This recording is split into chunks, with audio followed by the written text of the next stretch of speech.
great chamber floated in the void between stars. It was built from materials that could survive a supernova and had stood for 10,000 years. Inside, beings from 847 different worlds gathered in a circular arrangement. Some breathed oxygen, others methane, some needed no atmosphere at all.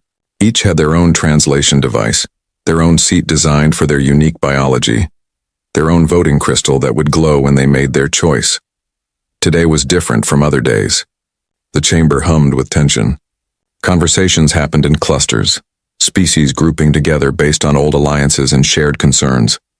At the center of it all stood the council president, a being named Vorath whose species had been traveling the stars for 50,000 years. His three eyes surveyed the assembly with something that might have been sadness. The issue on the table was humanity. Vorath raised one of his four arms. Silence fell immediately. The translation devices kicked in, carrying his words to every being present in their native language. We gather today to address a crisis that threatens the stability of our galactic community, Vorath said. His voice was calm but firm. The species known as humans from the planet Earth in the Sol system has become a problem that can no longer be ignored. A holographic display activated above the center of the chamber. It showed a small yellow star with 9 planets orbiting it. One planet was highlighted in blue and green. Earth. The display zoomed out, showing red dots spreading from that single system like a disease. Each red dot was a human colony or settlement. 312 years ago, humans achieved faster than light travel, Vorath continued. At that time, we welcomed them. We offered them membership in the galactic community. We shared our knowledge and our markets. We believed, as we always have, that diversity strengthens us all. The display changed. Now it showed graphs and numbers. Population growth curves that shot upward like rockets, economic data showing human trade expanding exponentially, cultural influence metrics that painted an alarming picture. But humans are not like other species, Vorath said. They reproduce at an alarming rate. They adapt to any environment with frightening speed. They learn languages in months that take other species decades to master. They have spread to 200 star systems in just 3 centuries. At this rate, mathematical models predict humans will outnumber all other galactic species combined within 1,000 years. A representative from the Kavalesh rose to speak. The Kavalesh were insectoid beings who valued order above all else. Their delegates' wings buzzed with agitation. The problem goes beyond mere numbers, the Kavalesh said. Human culture is infectious. Their music plays on our worlds. Their stories dominate entertainment networks. Their fashion, their food, their art, it spreads like a virus. Young Kavalesh now question our traditional values because they have been exposed to human ideas about individual freedom. This is cultural contamination. Another delegate stood. This one was from the Matharian collective, beings of pure energy who existed in magnetic containment fields. Humans are dangerous in ways they themselves do not understand, the Matharian said. They form emotional bonds with other species effortlessly. They have no concept of proper boundaries. They fall in love with aliens. They adopt alien children. They cry at alien funerals. This emotional promiscuity breaks down the natural barriers that have kept galactic society stable for millennia. More delegates spoke. Each had their own complaint, their own fear, their own reason why humanity needed to be controlled. The Ravat worried about human military tactics. The Solan feared human genetic engineering. The Trelix complained about human disregard for bureaucratic procedures. On and on it went, a litany of concerns that all pointed to the same conclusion. Humans were too much, too fast, too adaptable, too friendly, too creative, too unpredictable. They did not fit into the careful order that the galaxy had maintained for thousands of years. Finally, Vorath raised his arm again. Silence returned. The evidence is clear, he said. If we do nothing, human expansion will destabilize everything we have built. Therefore, I propose the following resolution. Humanity shall be declared a quarantined species. All humans currently outside the Sol system must return to their home world within 10 standard years. No human shall be permitted to leave the Sol system for a period of no less than 500 years. Human communication with the wider galaxy shall be restricted to diplomatic channels only. Any human found outside the quarantine zone after the grace period will be detained and returned by force. The chamber erupted in discussion. Some delegates nodded in agreement. Others looked uncomfortable. A few tried to speak in humanity's defense. noting their contributions to science and art, their bravery in helping during the Trell Plague, their generosity in sharing Earth's biological resources.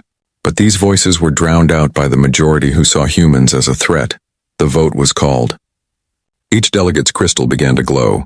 Green for approval of the quarantine, red for rejection, amber for abstention. The results appeared on the central display. 793 green, 42 red, 12 amber. The resolution had passed by an overwhelming majority. The motion carries, Vorath announced. Humanity is hereby quarantined to the Sol system. Enforcement fleets will be dispatched immediately to ensure compliance. This council session is adjourned. The delegates began to file out, some satisfied, others troubled. But in the back of the chamber, a junior analyst named Kelrix remained seated. Kelrix belonged to the archival species, beings who lived for accurate data and precise records. Something about the vote bothered him. He pulled up his personal data tablet and began reviewing the evidence that had been presented. The population numbers, the expansion rates, the cultural influence studies, all of it looked correct on the surface. But Kelrix had a habit of checking timestamps and sources. His two hearts began to beat faster as he dug deeper into the data. The most recent confirmed human sighting in the database was 47 years old.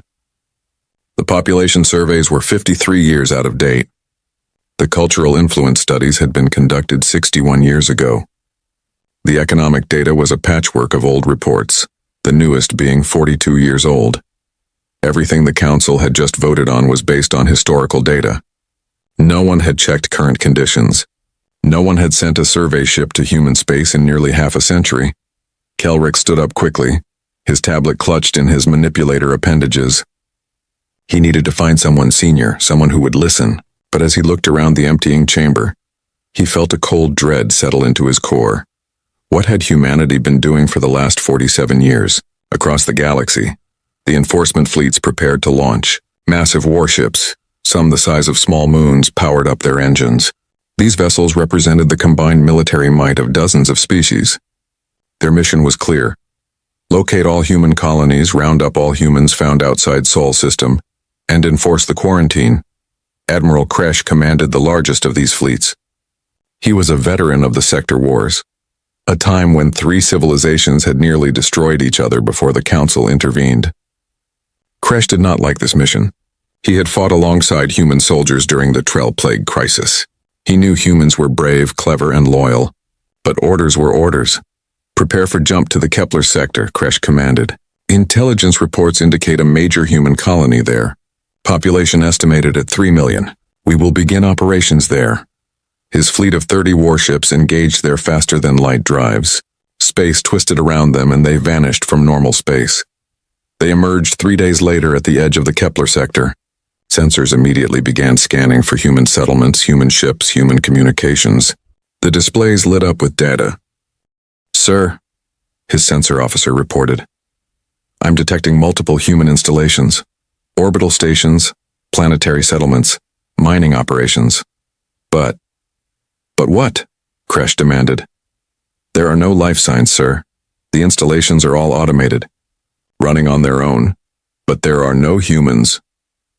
Kresh felt a chill run down his spine. Check again.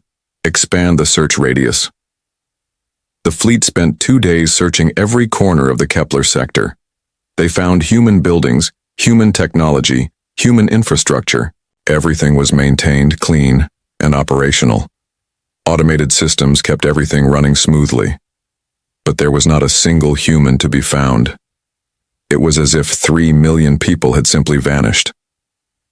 Move to the next human colony, Kresh ordered, trying to keep the unease out of his voice. Perhaps they received warning and evacuated. But the next colony was the same, and the next, and the next. Across dozens of star systems, enforcement fleets found the same thing.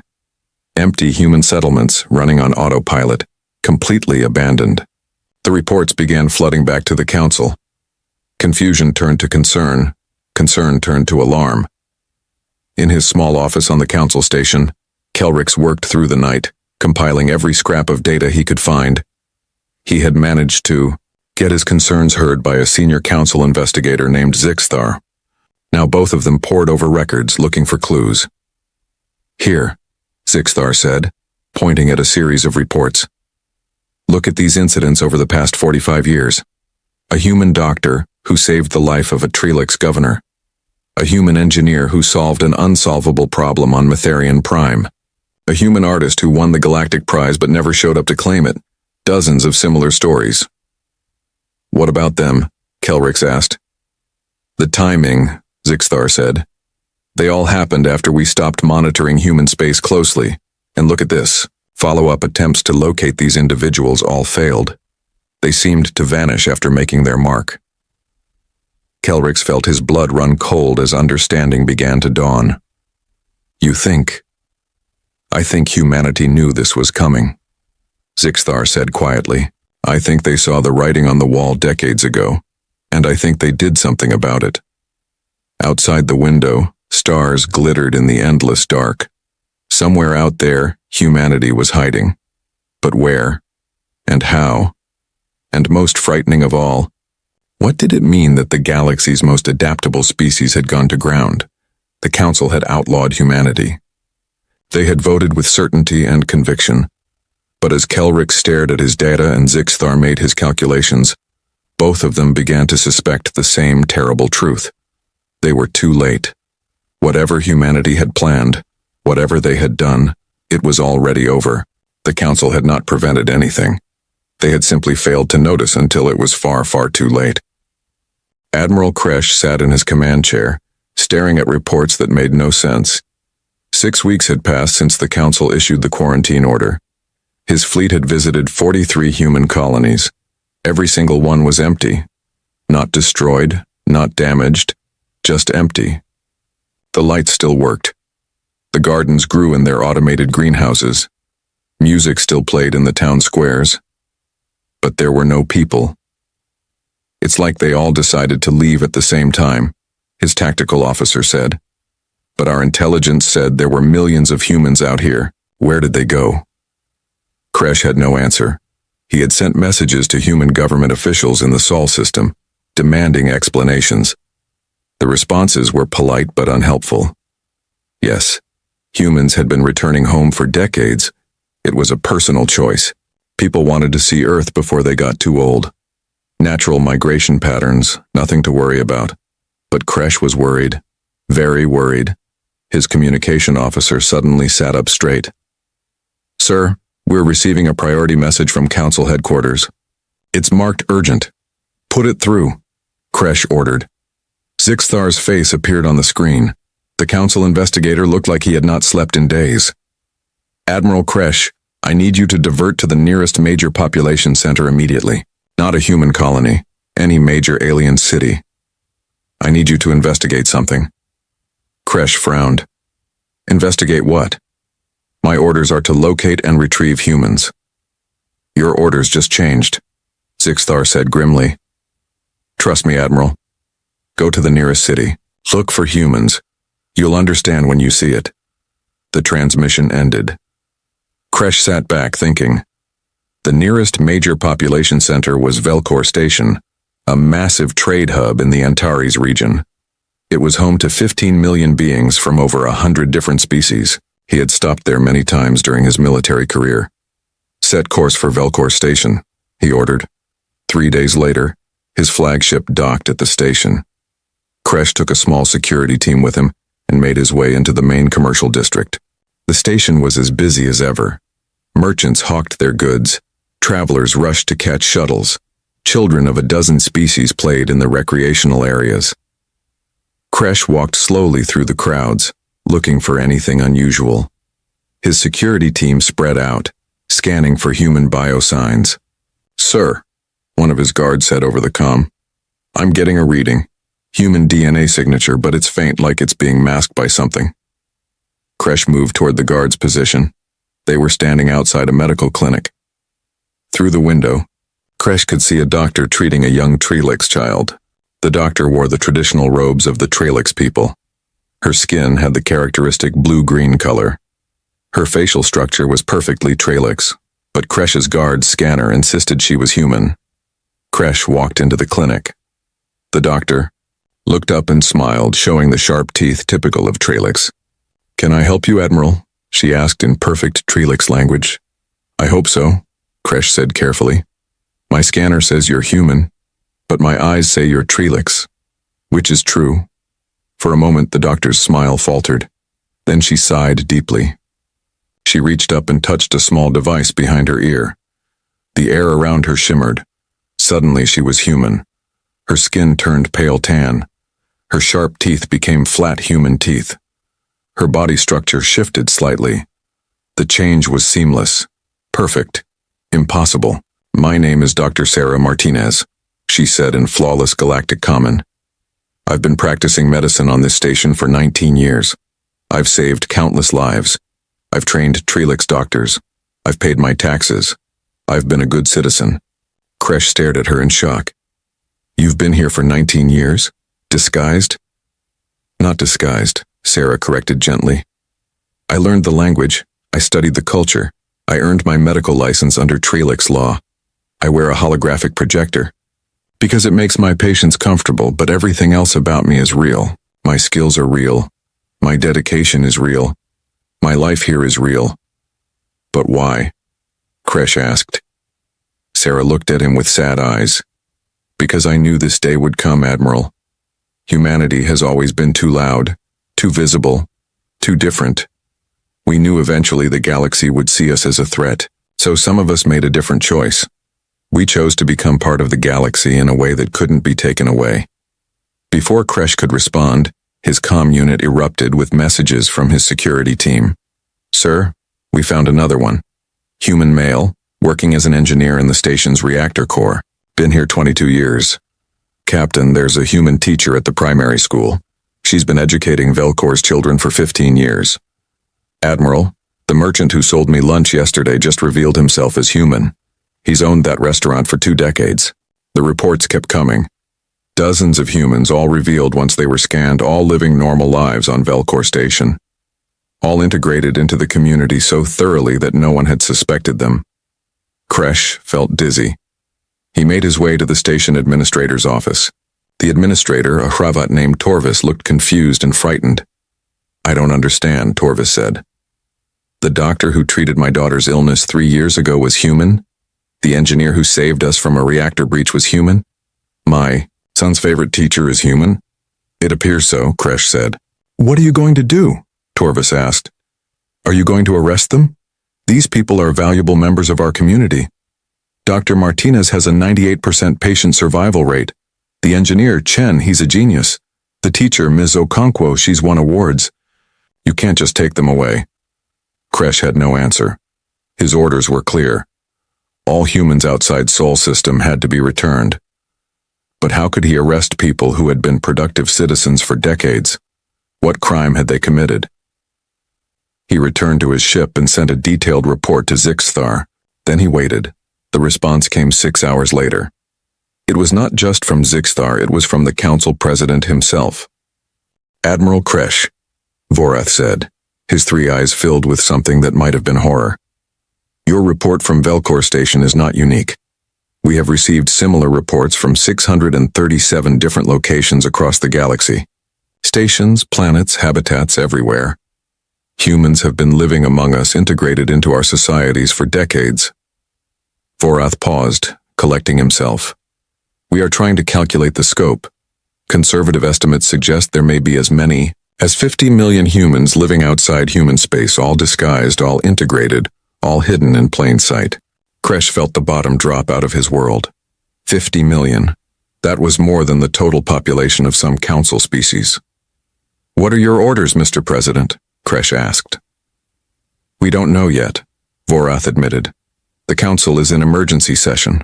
Some delegates want immediate arrests. Others are arguing for amnesty. And the humans themselves. What about them? They're revealing themselves, Admiral, all across the galaxy. They're coming forward, identifying themselves, and then disappearing. We don't know where they're going. It's like they want us to know they're here, but they won't let us catch them." Kresh understood immediately. It was a message. Humanity was showing the galaxy exactly how thoroughly they had infiltrated. They were demonstrating their capability, and then vanishing before anyone could act against them. On the planet Kelthera 9, Professor Shen stood before her colleagues in the university's main auditorium. For 23 years, she had taught quantum physics here. She had published 40 papers. She had mentored hundreds of students. She was one of the most respected scientists on the planet.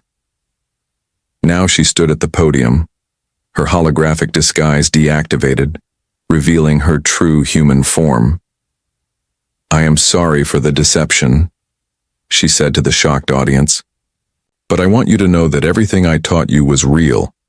Every discovery we made together was genuine. My respect and affection for all of you is absolutely true. I came here not to spy, not to sabotage, but to learn and to contribute. And I hope I have done that." A Keltheran student in the front row stood up. His name was Veltix, and Shen had been his mentor for 4 years. "Professor, where will you go?"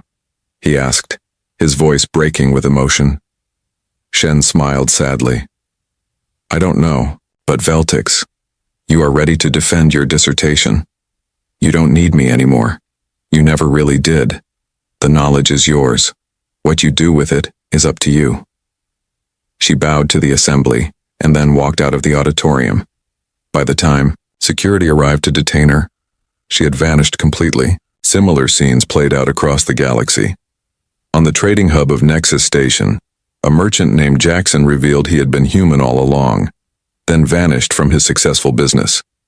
In the military academy on Hravat Prime, a tactics instructor showed his true face to his students before disappearing. In art galleries, laboratories, factories, farms, government offices, everywhere, humans revealed themselves and then slipped away. Zixthar worked around the clock trying to track the pattern. He had a team of analysts now, all trying to understand what was happening. "It's coordinated," one analyst reported. "They're all revealing themselves within a narrow time window like they're following a plan." "But where are they going?" another analyst asked. "We have sensor nets throughout the galaxy. How are they disappearing so completely?" Zixthar had a theory, but it was so disturbing he almost did not want to voice it. "What if they're not going anywhere?" he said quietly. "What if they're just changing disguises? We found them once because we were looking for human biosigns. But what if they have better disguises now? What if the human doctor who revealed herself on Velcor Station is now working as a Matharian engineer on another station? What if they can become anyone?" The room fell silent as the implications sank in. "That's impossible," someone said. "The technology required would be exactly what humanity specializes in," Zixthar finished. "Adaptation. They don't conquer, they don't dominate, they become. They adapt so perfectly that they're indistinguishable from the native population." He pulled up a new set of data on the main screen. "Look at this. Over the past 50 years, there has been a dramatic increase in interspecies relationships. Humans marrying aliens, mixed species children, adoptions across species lines. At first we thought it was just human promiscuity, their tendency to bond with anyone. But what if it was deliberate? What if they were ensuring their genetics would spread throughout the galaxy?" Another analyst, a young Kavalesh named Trix, pulled up additional data. "Sir, if the reports are accurate and there really are 50 million humans scattered across the galaxy, and even half of them have children with aliens, and those children have children." She trailed off, unable to finish the thought. Zixthar finished it for her. "Then within 3 generations, human DNA will be present in a significant percentage of the galactic population. You can't quarantine DNA, you can't arrest genetics. If a being is half human and half Trelix, which are they? Do we arrest them? Do we leave them alone?" The terrible truth was becoming clear. Humanity had not just infiltrated the galaxy. They had begun to merge with it. They were becoming part of the galactic gene pool itself. Back on Velcor Station, Dr. Sarah Martinez walked through the service tunnels, her holographic disguise reactivated. She looked like a maintenance worker now, someone no one would notice. She reached a hidden compartment and pulled out a small communication device. "This is Martinez," she said quietly. "Reveal complete. Moving to position 7 as planned." A voice responded, heavily encrypted. Confirmed. Status reports coming in from all sectors. The council knows we're here now. Phase 2 is complete. Prepare for Phase 3. Sarah tucked the device away and continued walking. She thought about the faces of her patients, the people she had helped over 19 years. She had not been lying when she said her dedication was real. She loved this station, she loved its people, and she would protect them, even if they never knew it was her. Because that was the secret of humanity's plan. They were not invading. They were not conquering. They were becoming the invisible guardians, the hidden helpers, the silent contributors to every civilization they touched. And by the time anyone realized it, it would be far too late to stop them. The council had outlawed humanity. But humanity was already inside the house. 52 years earlier, Captain Sarah Chen stood on the bridge of the colony ship Pioneer's Gambit and stared at a message that would change everything. The message came from Earth, from the Diplomatic Intelligence Division. It was marked with the highest security clearance. Sarah opened it with her personal encryption key. As she read, her hands began to shake. The message was a statistical analysis, a prediction model, a warning. Earth's best analysts had been studying galactic politics for decades. They had tracked voting patterns in the council, monitored public sentiment across hundreds of worlds, analyzed cultural trends and economic shifts. The conclusion was clear and terrifying. Within 50 to 70 years, the Galactic Council would move to quarantine or eliminate humanity. The reasons were laid out in painful detail. Humans expanded too fast. They adapted too well. They made other species uncomfortable with their emotional openness and cultural flexibility. They did not fit into the careful order that ancient species had built over millennia. Eventually, fear would overcome tolerance. The council would act. Sarah read the message 3 times, then deleted it. She called her senior officers to a private meeting. "We have a problem," she told them, "and we have maybe 50 years to solve it." Commander James Wright, her second in command, leaned forward. "What kind of problem?" "The kind where our entire species gets locked in a box and thrown away," Sarah said bluntly. "Earth's analysts think the council will quarantine us, maybe worse." "That's insane," said Dr. Yuki Tanaka, the ship's chief scientist. "We've helped them. We've contributed. We've followed every rule." "Doesn't matter," Sarah said. "We're different. We're unpredictable. We scare them. And scared people do stupid things." Lieutenant Marcus Johnson, head of security, crossed his arms. "So what do we do? Go to war? We can't fight the entire galaxy." "No," Sarah said slowly, an idea forming in her mind. "We don't fight, we disappear." She pulled up a star map on the central display. It showed human colonies scattered across dozens of systems, small settlements, research outposts, trading stations. Millions of humans living away from Earth. "What if we weren't here?" Sarah asked. "What if when the council comes looking they find empty colonies? What if humanity just vanishes?" "Where would we go?" Yuki asked. Sarah smiled, but there was no humor in it. "Everywhere. Nowhere. We become invisible." Over the next 6 months, Sarah developed what would become known as the Diaspora Protocol. It was ambitious, dangerous, and possibly insane. But the more she worked on it, the more convinced she became that it was humanity's only chance. The plan was simple in concept, complex in execution. Instead of concentrating in human colonies where they stood out, humans would scatter across the galaxy, integrating into alien societies. They would not conquer or dominate. They would become part of the existing civilizations, contributing members of alien communities. But to do that, they needed to look the part. Sarah contacted Dr. Elena Volkov, one of Earth's leading experts in holographic technology and genetic engineering. She explained the plan. Elena was quiet for a long time. "You're talking about creating technology that would let humans pass as aliens," Elena finally said. "Perfect mimicry, voice, appearance, mannerisms, everything." "Yes," Sarah confirmed. "That's not just hard, Sarah. That's decades of research, maybe longer." "We have about 50 years," Sarah said. and the survival of our species depends on it. Elena took the challenge. She assembled a team of the best minds in biology, holography, cybernetics, and anthropology. They worked in secret, funded by off-the-books military budgets and private donations from wealthy individuals who understood the stakes. The breakthrough came 12 years into the project, a combination of advanced holographic projection, genetic modification to alter pheromones and biosigns, and neural interfaces that could help humans learn alien languages and customs with incredible speed. The technology was not perfect, but it was good enough. They called it the integration suite. A human wearing the full suite could pass as almost any humanoid alien species. With training and dedication, they could live an entire lifetime in an alien society without being detected. Sarah began recruiting volunteers.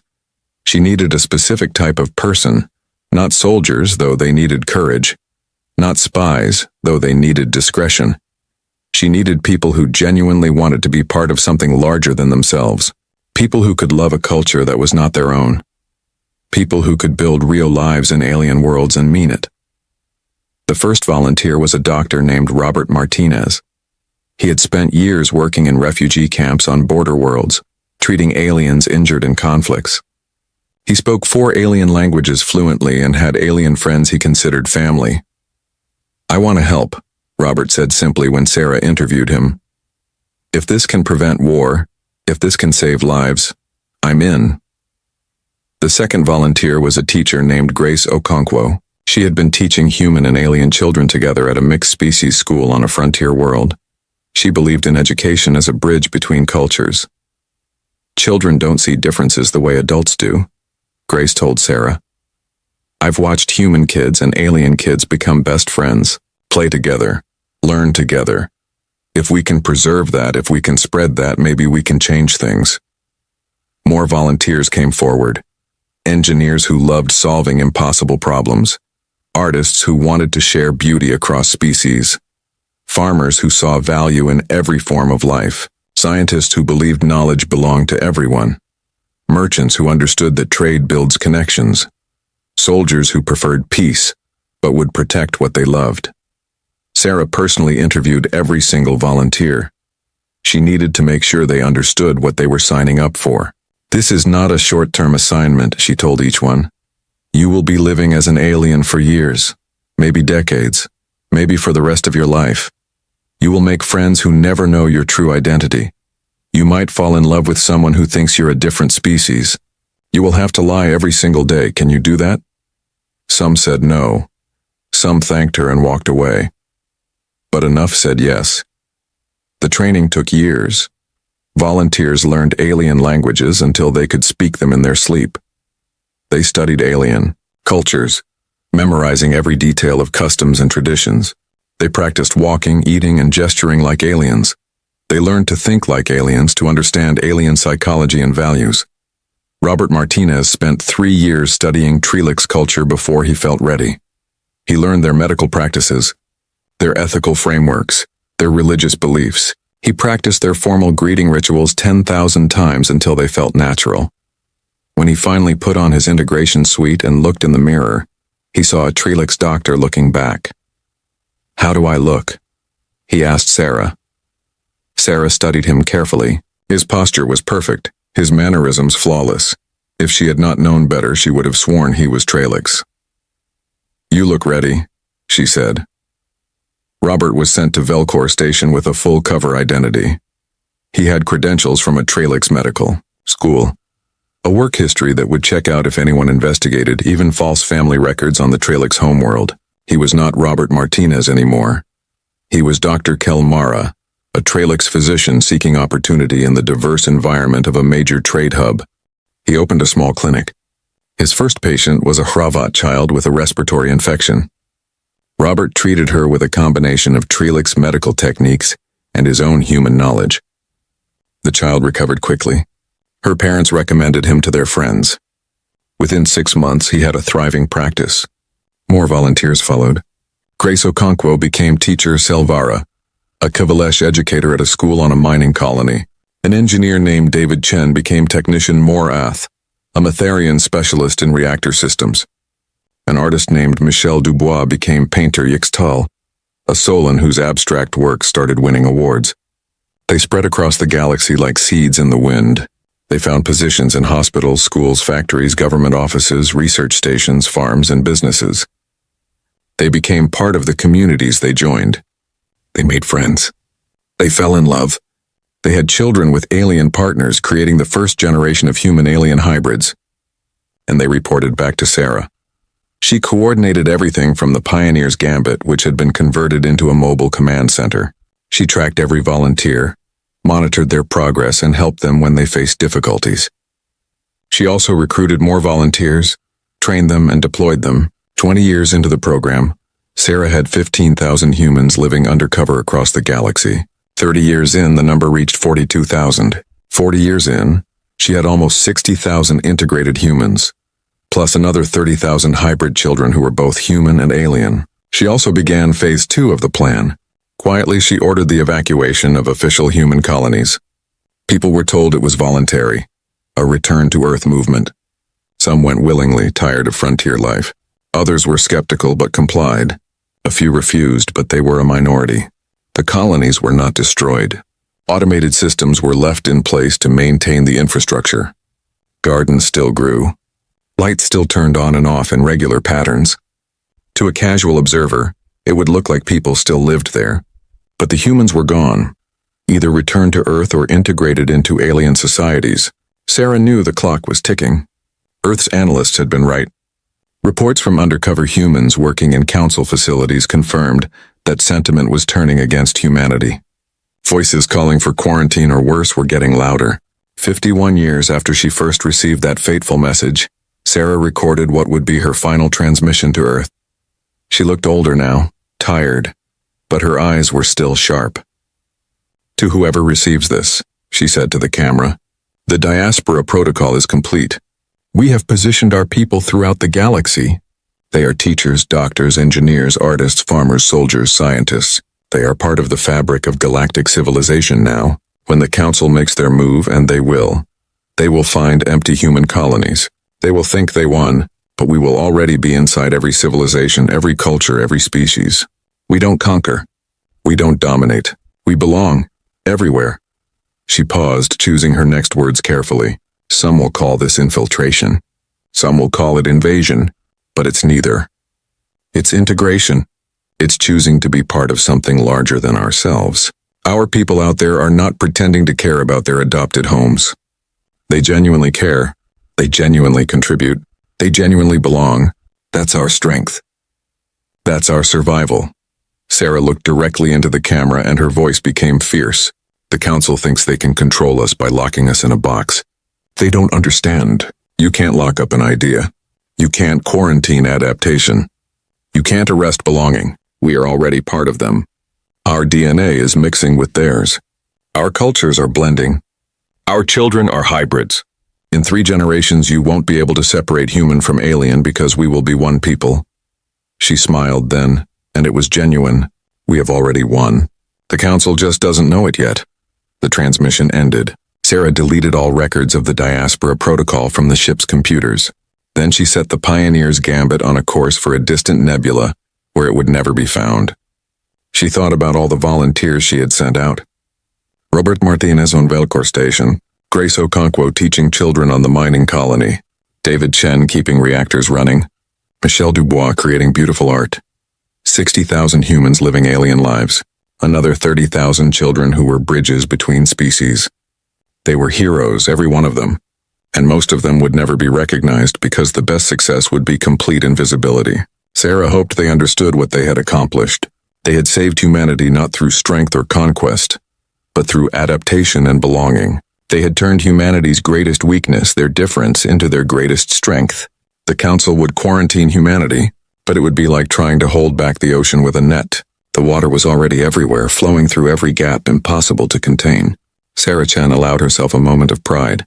Then she began her next mission, finding a place where she too could disappear into the galaxy, becoming one more hidden human protecting the species in the only way that mattered, by becoming everyone, by belonging everywhere. The Council chamber had never been so chaotic. For the first time in its 10,000-year history, Delegates were shouting at each other. Ancient protocols of civility had broken down. Security guards stood nervously at the exits, unsure if they would need to intervene. Vorath stood at the center of the storm, trying to restore order. His forearms waved frantically for silence. It took nearly 30 minutes before the assembly calmed enough for him to speak. "We must approach this rationally," Vorath said, though his three eyes showed his own fear. "We have confirmed that approximately 60,000 humans are living integrated into our societies. Another 35,000 hybrid children exist, part human and part other species. We need to decide what to do about this." "It's obvious. What we do," snarled Krevix, the delegate from the Hravat Dominion. "We arrest every single one of them. We charge them with infiltration, espionage, and illegal immigration. We make an example of them." "And charge them in which courts?" asked Talara, delegate from the Tralix Confederation. "Under which laws? Many of these humans have been citizens of our worlds for decades. They have legal residencies, they have work permits. Some have married our people. They have broken no laws that existed when they arrived." "They lied about their species," Krevix shot back. "That's fraud." "Is it?" Talara challenged. "Show me the law that requires someone to prove their genetic heritage to live on our worlds. We never had such a law because we never needed it. We trusted people to be who they said they were. The humans didn't break our laws. They found gaps we didn't know existed." The Kvalesh delegate buzzed angrily. "What about the cultural contamination? The human doctor on Velkor Station has been influencing Tralix medical practices for 19 years. That's an attack on cultural purity." "Actually," said a new voice, "I want to address that." Everyone turned. A Tralix male had stood up in the visitors' gallery. He was elderly, his blue-green skin marked with the darker patterns that indicated age and wisdom. "I am Governor Keltor of the Tralix Medical Council," he said. "Dr. Kelmara, who we now know was human, Dr. Robert Martinez, saved my daughter's life 3 years ago. She had a rare genetic disorder that our doctors could not treat. Dr. Kelmara used a combination of traditional Tralix techniques and some new approaches. My daughter is healthy today because of him." Keltor looked around the chamber. "After he revealed himself, I had our medical board review all his cases, 19 years of patient records. His success rate was 98%, the highest on Velkor Station. He never experimented on patients. He never pushed human medicine on people who didn't want it. He simply combined the best of both approaches to save lives." "That's not the point," Krevix started to say, but Keltor cut him off. "That is exactly the point," Keltor said forcefully. "This human lived among us. He contributed to our society. He made us better. And now you want to arrest him for it? For what? For being too good at his job?" "The law must be upheld," Krevix insisted. "Then change the law," Keltor replied. "But don't punish people for helping us." The chamber erupted again. Some delegates supported Keltor's position.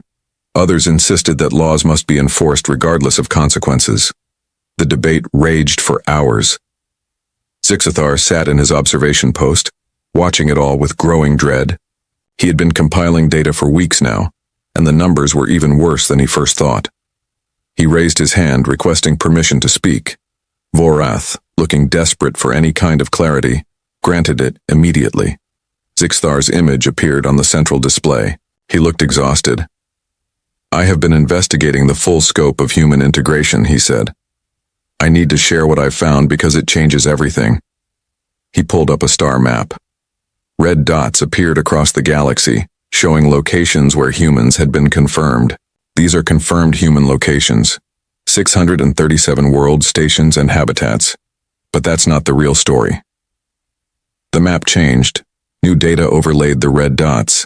These colored regions show economic zones that have been influenced by human activity. The green areas represent markets where humans have introduced new trading practices. Blue areas show educational systems where humans have contributed to teaching methods. Purple areas indicate scientific research that has human involvement. The map was almost entirely covered in colors. If we remove every confirmed human tomorrow, we don't just lose 60,000 individuals. We lose their contributions. On Velkor Station alone, Human engineers designed 30% of the current infrastructure. Human teachers educated 15% of the current generation. Human doctors treated thousands of patients who will need follow-up care. Zixthar pulled up more data. But the real problem is here. The display changed to show genetic mapping. Human-alien hybrid children now exist in significant numbers. Conservative estimates suggest 35,000 confirmed hybrids, but we believe the real number may be much higher. These children are citizens of their respective worlds. They have rights under our laws. They've done nothing wrong. What do we do with them? He let that question hang in the air. And it gets worse. These hybrid children are now having children of their own. Second-generation hybrids who are 3/4 alien and 1/4 human. Third-generation hybrids who are 7/8 alien. At what point do we stop calling them human? At what percentage of alien DNA do they become acceptable? A Solon delegate spoke up. You're saying we can't remove the humans without causing massive disruption. I'm saying it may already be impossible to separate human from alien, Zixthar said bluntly.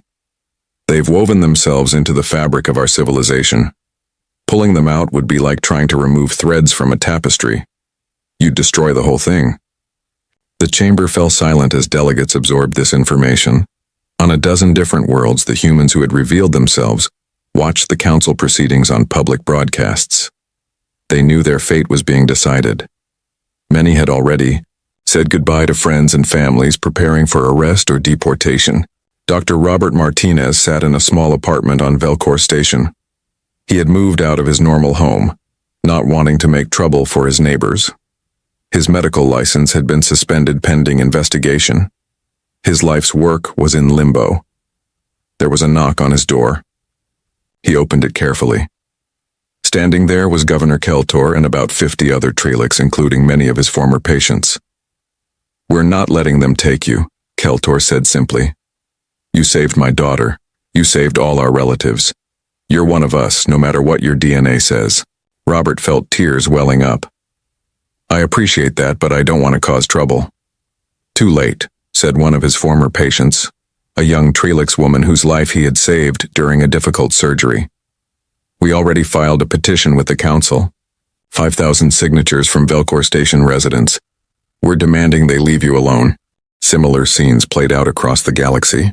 On the mining colony where Grace Okonkwo had taught for 15 years, her students and their parents formed a protective circle around her home.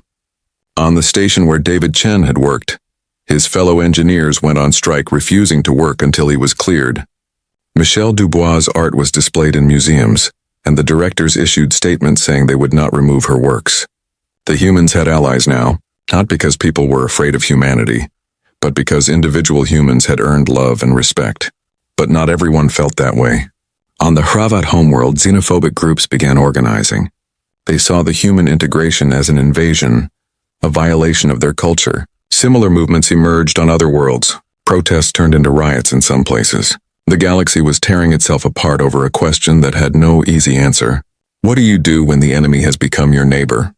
When the threat has become your friend? When the alien has become your family? Economic chaos followed the political turmoil. Businesses that depended on human workers faced closure. Hospitals that employed human doctors had to cancel procedures. Schools lost their best teachers. The stock market crashed on 3 different worlds as investors panicked. Vorath received reports of the spreading chaos and felt the weight of his 10,000 years of experience pressing down on him. He had lived through wars, plagues, and natural disasters, but he had never seen anything like this.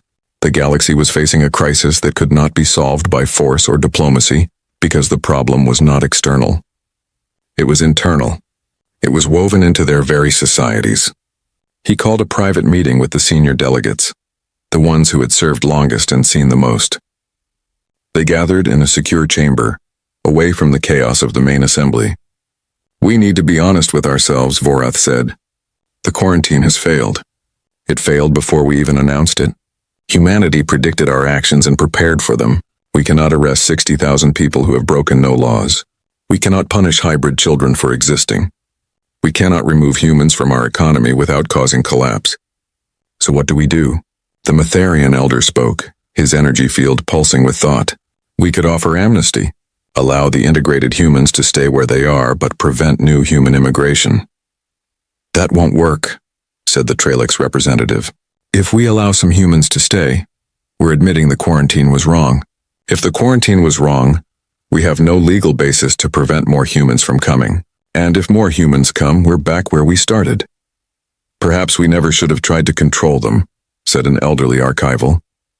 Perhaps the real mistake was thinking we could quarantine an idea, because that's what humanity has proven themselves to be. Not a species, but an idea. The idea that anyone can belong anywhere if they work hard enough. A dangerous idea, muttered the Hrvat delegate. Dangerous to what? The archival challenged. Dangerous to our comfortable certainties? Dangerous to our careful order? Yes, but dangerous to our survival? I don't think so. I think the humans have made us stronger, not weaker. They've filled gaps we didn't know existed. They've brought fresh perspectives. They've connected us in new ways. Vorath listened to the debate and felt something shift in his understanding. For 10,000 years, the Council had maintained order by controlling change, by keeping species separate and predictable. But humanity had proven that change was inevitable. The question was not how to stop it, but how to manage it. We need to talk to them, Vorath said suddenly.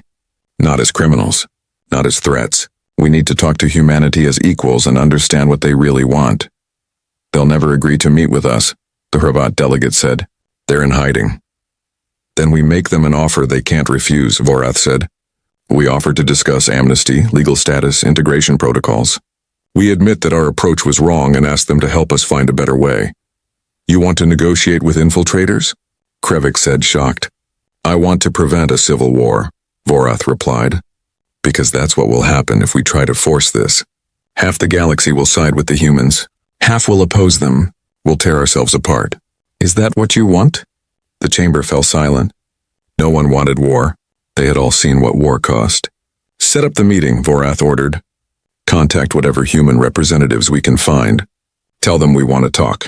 Not to threaten, not to arrest, but to understand. Maybe it's too late to control this situation, but maybe we can still shape what comes next. As the delegates left to arrange the meeting, Vorath looked at the star map on his display. Humanity had spread across it like drops of ink in water.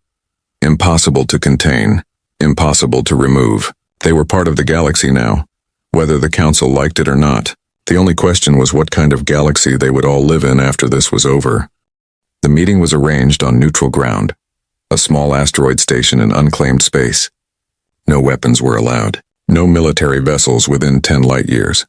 Just representatives talking face to face. Vorath arrived with a small delegation. Zixthar accompanied him, along with Talara from the Tralix Confederation and a few other moderate delegates. They waited in a simple meeting room, furnished only with a table and chairs adapted for various anatomies. Do you think they'll come? Talara asked nervously. They'll come, Zixthar said. They've been waiting for this moment. They planned for it. The door opened. 3 humans entered, and they were not what Vorath expected. The first was an elderly woman with gray hair and kind eyes. She wore simple clothes and walked with a slight limp. The second was a middle-aged man with dark skin and calloused hands that spoke of physical labor.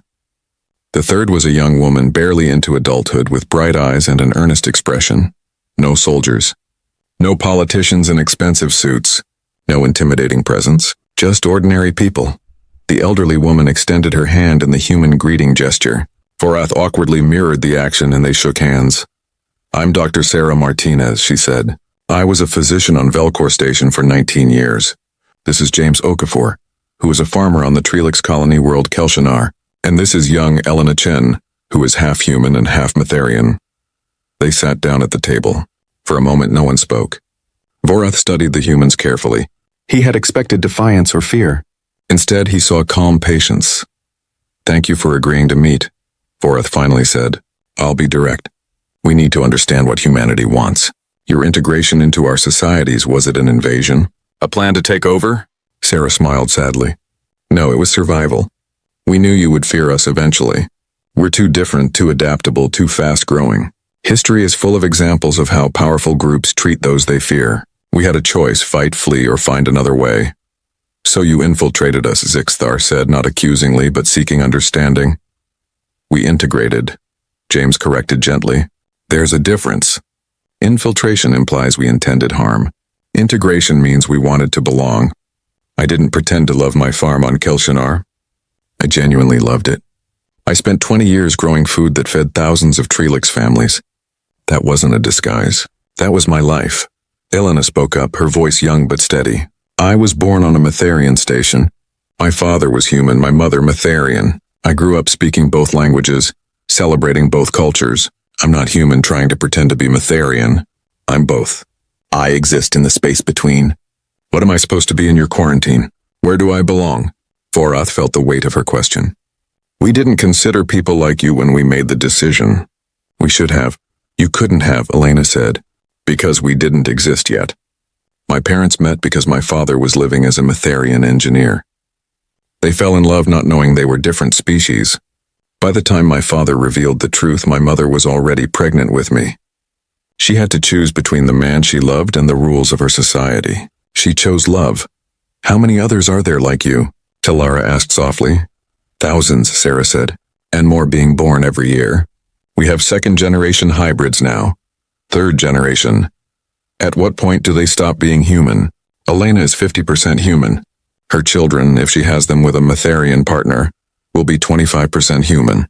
Her grandchildren will be 12.5%. When do they become acceptably alien? The question hung in the air. No one had an answer. I want to understand something, Vorath said. You clearly planned this. The integration, the timing, the reveals. This was coordinated. Why reveal yourselves at all? You could have stayed hidden forever. Sarah nodded. We could have, but that would defeat the purpose. We didn't integrate to hide from you. We integrated to show you something important. We wanted you to see that we could live among you, contribute to your societies, earn your trust, and only then reveal ourselves. We wanted you to judge us by our actions, not our biology. It was a gamble, James added. We knew revealing ourselves would cause chaos, but we also knew that if you discovered us by accident, you'd see it as betrayal. This way we controlled the narrative. We showed you that the doctor who saved your daughter was human. The teacher who educated your children was human. The engineer who kept your station running was human. We wanted you to understand that human and enemy are not the same thing. Sixthar leaned forward. But you must have known we'd see it as manipulation. That some would call it an invasion. Yes, Sarah admitted. We knew, but consider the alternative.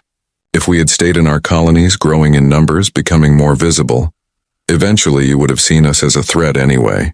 At least this way, when you finally decided to act against us, we were already part of your societies. We had already proven our value. We had already formed connections that couldn't easily be broken. You made yourselves impossible to remove, Vorath said. We made ourselves part of you, Sarah corrected. There's a difference. Parasites are impossible to remove but provide no benefit. We provide benefit. We contribute. We make your society stronger. That's not parasitism. That's symbiosis, Elena spoke again. Can I ask you something, Council President? What were you afraid of, really? Vorath considered the question carefully. Change, she admitted. The galaxy has been stable for millennia. Species occupy their niches. Everyone knows their place. Then humans arrived and suddenly everything was in flux. You didn't respect the boundaries we'd established. You didn't stay in your lane. You touched everything, changed everything. It was chaos, but was it bad chaos? Elena asked. My mother tells me that before my father came to her station, the reactors were inefficient. He used a combination of human and Metharian techniques to improve them by 30%. Yes, he changed things, but he made them better. Not everyone agrees that your changes made things better, Zixthar pointed out. Some cultures feel you've contaminated them, diluted their uniqueness, James nodded. I understand that fear, but culture isn't a fixed thing. It's always evolving, always adapting. When I farmed on Kelshanar, I used Trelix farming methods combined with crop rotation techniques from Earth. Some traditional Trelix farmers said I was destroying their culture. But when my methods produced 30% more food during a drought, and I shared those techniques freely, even the traditionalists started adopting them. Culture isn't diluted by new ideas. It's enriched. Unless you don't want it to change, Talara said quietly. Then it dies anyway, Sarah said bluntly. Culture that refuses to adapt becomes a museum piece. It might be preserved, but it's no longer living. We didn't force anyone to adopt human ideas. We simply lived our lives, and people chose to learn from us just as we learned from them. Vorath sat back. processing everything. "What do you want from us? What's your goal?" Sarah looked at her companions before answering. "We want to be part of the galactic community. Openly, legally, without hiding. We want our children to be recognized as citizens wherever they were born. We want humans who have lived peacefully on your worlds for decades to be granted residency or citizenship. We want the same rights and responsibilities as any other species." "And in return?" Vorath asked. "We'll share everything," James said. "Our technology, our knowledge, our culture. No more secrets, no more hidden integration programs. Everything open and transparent. We'll also help you manage what comes next," Sarah added. "Because whether you accept us or not, change is coming. The galaxy cannot go back to what it was. Too many connections have been made. Too many hybrids have been born. Too many minds have been exposed to new ideas. We can help you navigate that change peacefully, or you can fight it and watch everything fall apart. Your choice. It was not a threat. It was simply a statement of fact, delivered with neither malice nor satisfaction." Vorath looked at his fellow delegates. He saw the same realization in their eyes that he felt in his hearts. The Council had already lost. Not because humanity had defeated them, but because humanity had made the concept of defeat irrelevant. There was no war to win. There was only acceptance or chaos. "I need to bring this back to the full Council," Vorath said. "They'll need to vote on any agreement." "We understand," Sarah said. "Take all the time you need. We've waited 50 years. We can wait a little longer." The meeting ended. As the humans prepared to leave, Elena approached Vorath privately. "Council President, can I tell you something my mother taught me?" Vorath nodded. "She said that the strongest materials aren't the ones that never bend. They're the ones that can bend without breaking. She said societies are the same. The ones that survive aren't the ones that resist all change. They're the ones that can adapt while keeping their core values intact. She said humans didn't come to break the galaxy. They came to help it bend." She smiled at him. This child who was both human and alien, neither and both. "Thank you for listening," Elena said, and then she was gone. The council debate lasted for 6 weeks. Every angle was examined, every concern addressed, every fear voiced. In the end, the vote was closer than the quarantine had been, but the result was clear. The quarantine was rescinded. Human integration would be legalized under strict guidelines. Humans who had lived peacefully on alien worlds for more than 10 years could apply for permanent residency. Hybrid children were granted full citizenship rights. New immigration would be allowed but monitored. It was not everything humanity wanted, but it was enough. On Velcor Station, Dr. Robert Martinez received official notification that his medical license was restored. He stood in his small apartment staring at the document, tears streaming down his face. There was a knock on his door. He opened it to find Governor Keltor standing there with his daughter, fully recovered and healthy. "Welcome home, Doctor," Keltor said. "And I do mean home. You're one of us now. Officially." On Kelshanar, James Okafor walked through his fields, feeling the soil between his fingers. His Trelix neighbors waved to him as they passed. One stopped to ask his advice about crop disease. James smiled and shared what he knew, just as he had done for 20 years. On the Matharian station, Elena Chen attended school with her friends, both Matharian and human and various combinations thereof. Her teacher announced that the school would now officially offer courses in human culture and language. The students cheered. In the council chamber, Vorath stood before the assembly and made an announcement. "Today marks a new chapter in galactic history. We have chosen adaptation over resistance, inclusion over exclusion. It will not be easy. There will be problems, conflicts, misunderstandings, but we have chosen to face those challenges together rather than tear ourselves apart fighting them." He paused, then added, "And if I am honest, humanity has taught us something important. They've shown us that strength isn't about maintaining perfect order. It's about adapting to chaos. They've proven that the most successful strategy isn't conquering or defending, it's belonging." Somewhere in deep space on a small ship heading toward an unknown destination, Captain Sarah Chen received the news of the council's decision. She was old now, worn down by years of stress and sacrifice, but she smiled. "We did it," she whispered to herself. "We actually did it." Her second-in-command, Commander Wright, now elderly himself, sat beside her. "What will you do now?" he asked. Sarah thought about it. "I think I'll find a nice planet somewhere. Maybe open a small clinic, practice medicine again. But this time I'll do it as myself. No disguises. Just Dr. Sarah Chen, human citizen of the galaxy. That sounds nice, Wright said. It does, doesn't it? Years later, a young child of mixed heritage asked her human parent a simple question. They were sitting in a park on a Tralix colony world, watching children of a dozen different species play together. Parent, did we win? The child asked. When the council tried to stop humans, did we win? The parent smiled and pulled the child close. There was never a war, sweetheart. Wars are about defeating enemies. We didn't defeat anyone. We just came home. The child looked confused. But we were already home. Exactly, the parent said. That's what we had to teach the galaxy. Home isn't just the planet you were born on. Home is anywhere you belong. And we belong everywhere. The child seemed to accept this and ran off to play with friends. The parent watched, seeing human children and alien children playing together without any awareness of difference. It was the most beautiful thing they had ever seen. The galaxy had changed. Humanity had changed it simply by refusing to be separate, by insisting on connection, by choosing belonging over isolation. It had not been easy. It had required sacrifice, patience, and courage. But in the end, humanity had not conquered the stars. They had not subjugated alien species or built an empire. They had done something much more powerful and much more permanent. They had become family, and family once formed could never truly be broken. Admiral Zexthara stood on the bridge of his massive warship, the Iron Dominion, and looked at the star map with disgust.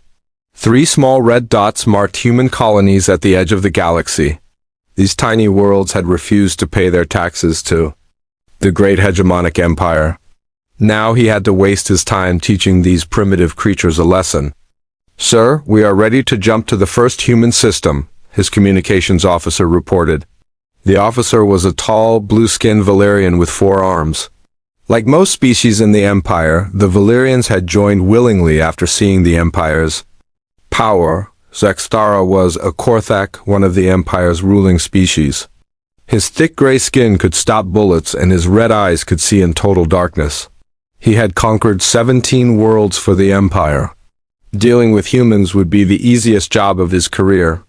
Tell me again about these humans, Zexthara said. To his intelligence officer, the intelligence officer, a small green creature called a pixel, checked his datapad. They are a young species, sir.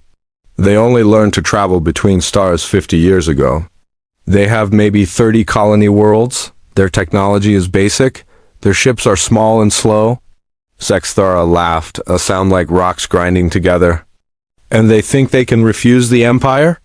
How many ships do they have? Our spies count maybe 200 ships total across all their colonies, sir. Most are cargo ships. They have perhaps 50 combat ships, all very small. The admiral shook. His single fleet had 300 warships.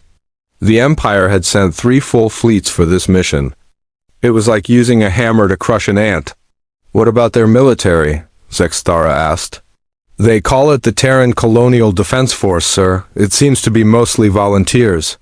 They have no real military training. Their weapons are primitive projectile guns and simple energy beams. Zexthara walked to the large window that showed the stars. Behind him, his crew worked at their stations. The bridge was huge, big enough to hold 200 crew members. The Iron Dominion was 5 kilometers long and carried enough firepower to destroy a planet. Send a message to the other fleet commanders, he ordered.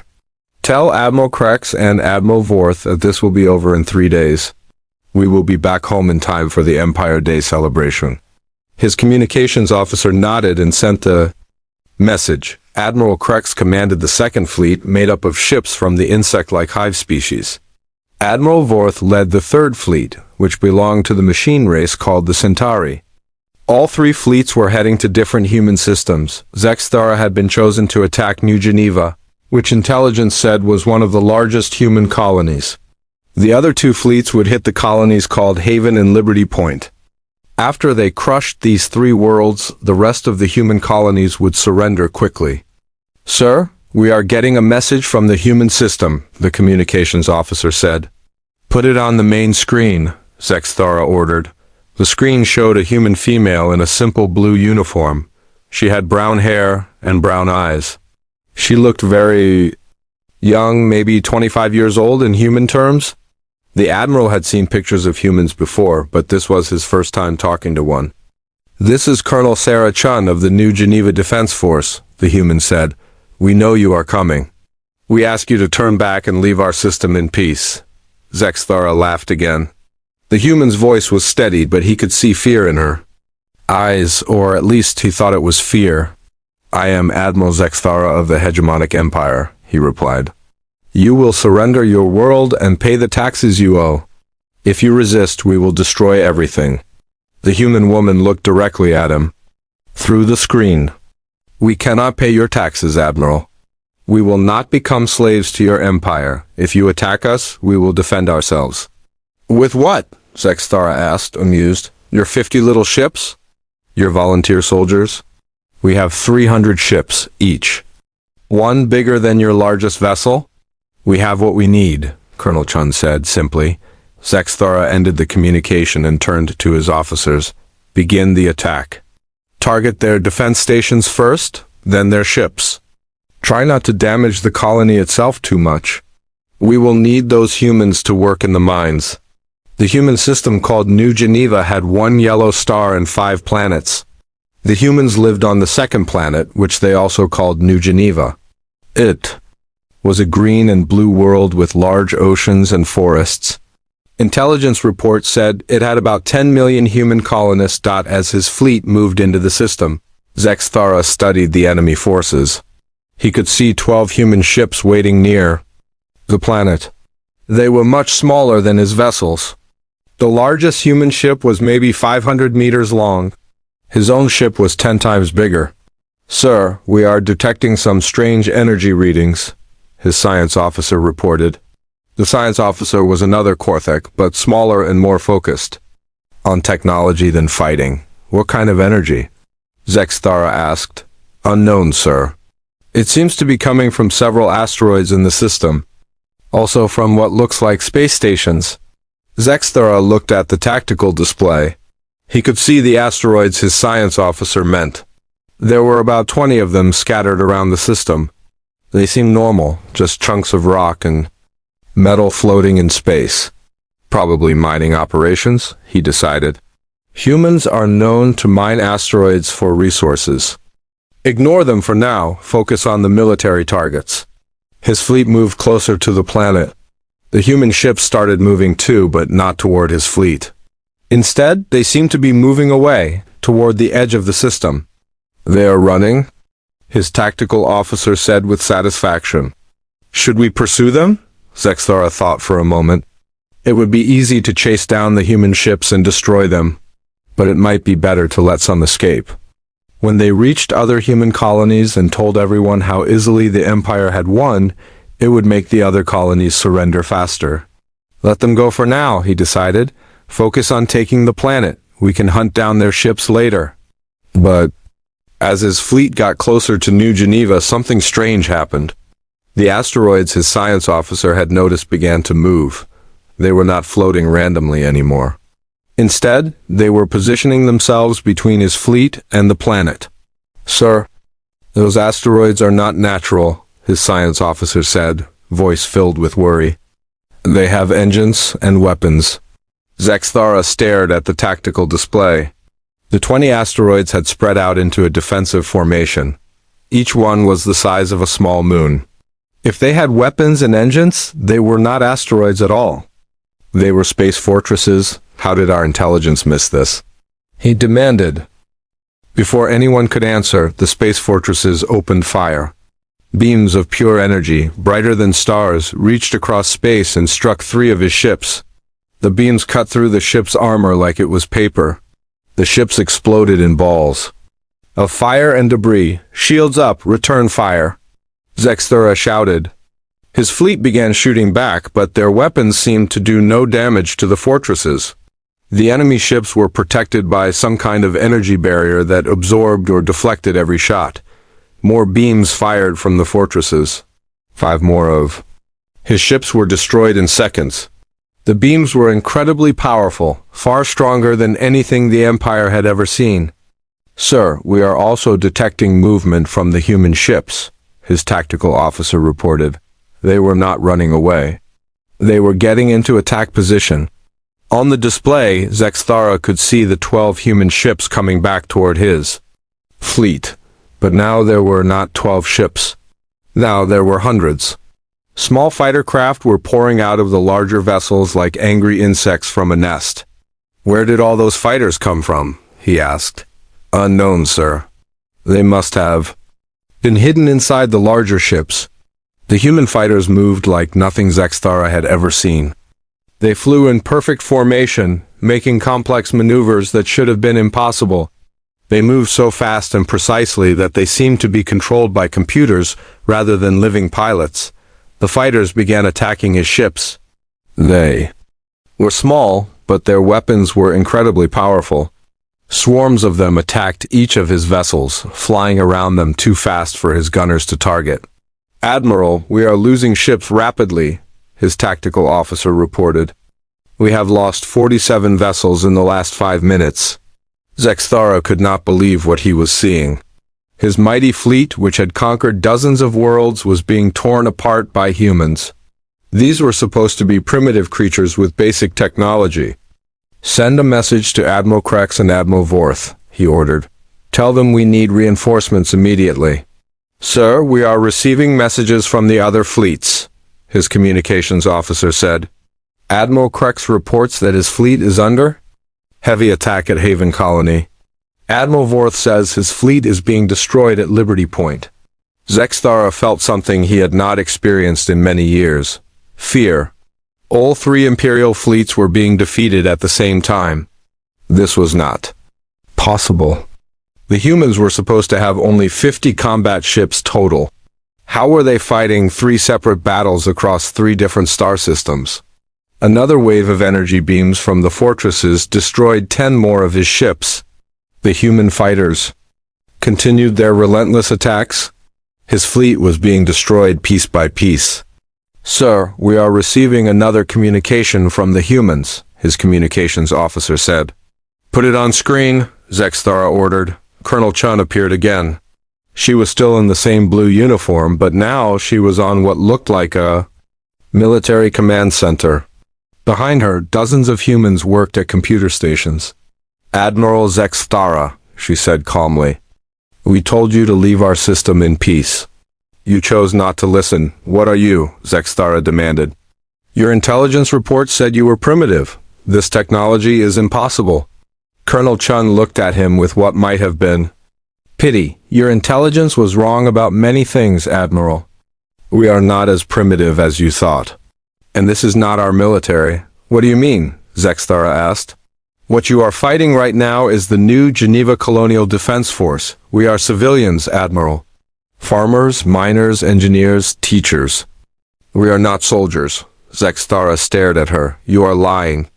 "I am not lying," Colonel Chun said. "The real Terran military has not even been called yet. If you surrender now, we will let your surviving ships leave our system." On his tactical display, Zexthara could see that he had fewer than 100 ships left. In less than an hour, the humans had destroyed 2/3 of his fleet. And they were saying this was not even their real military? "This is impossible," he whispered. Colonel Chun seemed to hear him. "Admiral, your empire has been watching us for 50 years. You thought you knew everything about us? But you only saw what we wanted you to see. You saw our cargo ships and thought they were warships. You saw our colonial defense forces and thought they were our military. You never saw what we were really building." The communication ended. Around him, his crew worked desperately to keep the ship running as more energy beams struck their shields. Zexthara looked at the tactical display one more time. His mighty fleet was almost gone. The humans had destroyed the pride of the Empire with what they claimed were civilian forces. For the first time in his life, Admiral Zexthara began to wonder if the Empire had made a terrible mistake. Admiral Krex floated in the control fluid of his command ship, the Swarm Mother. The thick green liquid helped his insect body think faster and move quicker.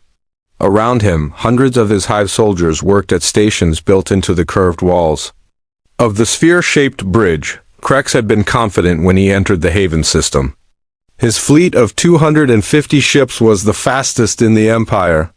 Hive ships moved like a swarm of deadly insects, coordinating perfectly through their shared mind connection. Now, 12 hours later, only 60 of his ships remained. The humans at Haven Colony had done something impossible. When his fleet arrived, they found what looked like a normal mining operation. Dozens of automated mining platforms floated around asteroids, extracting metals and rare elements. The platforms looked harmless, just simple industrial equipment. Then the platforms had opened up like metal flowers and revealed massive weapons. Inside, Fleet Commander, the mining platforms are firing again. His tactical coordinator buzzed through the shared mind link. Krex watched through his ship's sensors as another wave of projectiles came from the hidden weapons. But these were not ordinary projectiles. Each one was a chunk of metal accelerated to incredible speed by magnetic fields. When they hit his ships, they punched through armor like bullets through paper. How can mining equipment have such powerful weapons? Krex asked through the mind link. Unknown, Fleet Commander. Our analysis shows the weapons use magnetic acceleration technology. But the power levels are far beyond what mining platforms should have. Krex tried to process what was happening. The hive mind was good at understanding complex situations quickly. But this made no sense. The humans had disguised military weapons as mining equipment. They had planned this trap long before the Empire decided to attack. Send fighters to destroy the platforms, Krex ordered. Thousands of small hive fighters launched from his ships. They moved in perfect formation like a cloud of deadly insects. The hive fighters were fast and maneuverable, designed to overwhelm enemies with numbers, but as they approached the mining platforms, something unexpected happened. The space around the platform suddenly filled with small objects. They looked like tiny satellites, no bigger than a person. What are those? Krex asked. Before anyone could answer, the small objects began moving. They flew through space faster than anything Krex had ever seen. Each one targeted a different hive fighter with perfect accuracy. The small objects were not weapons themselves. They were delivery systems. When they reached the fighters, they attached themselves to the hull and released some kind of energy pulse. The pulse shut down all the electronics in the fighter, leaving it floating helplessly in space. In less than 10 minutes, all of Krex's fighters were disabled. Fleet Commander, we are receiving a communication from the humans. His communications officer reported. Put it through the main display, Krex ordered. The display showed a human male in a brown uniform. He had gray hair and looked old for a human, maybe 50 years. Behind him, Krex could see other humans working at control stations. I am Captain Martinez of the Haven Defense Coordinator Center, the human said. Your fighters are disabled but not destroyed. Your pilots are alive. If you withdraw your fleet now, we will allow you to recover your fighters. Krex was confused. In every battle he had ever fought, enemies tried to kill as many as possible. Why were the humans keeping his pilots alive? You have destroyed most of my fleet, Krex buzzed through the translator. Why do you offer mercy now? Captain Martinez looked directly at the camera. Because we do not want to kill anyone, Admiral. We only want you to leave our system. Your empire attacked us. We are defending ourselves. You have hidden weapons, Krex accused. You pretended to be miners. We are miners, Captain Martinez said calmly. Haven Colony produces 70% of the rare metals used in human space. But we are also prepared to defend ourselves. Krex did not understand. How can miners have such advanced weapons? Captain Martinez smiled, but it was not a happy smile. Admiral, every human colony has two purposes. The first purpose is what we tell everyone about. Haven mines rare metals. New Geneva grows food, Liberty Point builds ships. But every colony also has a second purpose. We prepare for war. You have been planning to fight the Empire? We have been planning to fight anyone who threatens us, Martinez said. Your empire is not the only danger in the galaxy. We learned long ago that we needed to be ready for anything. The communication ended.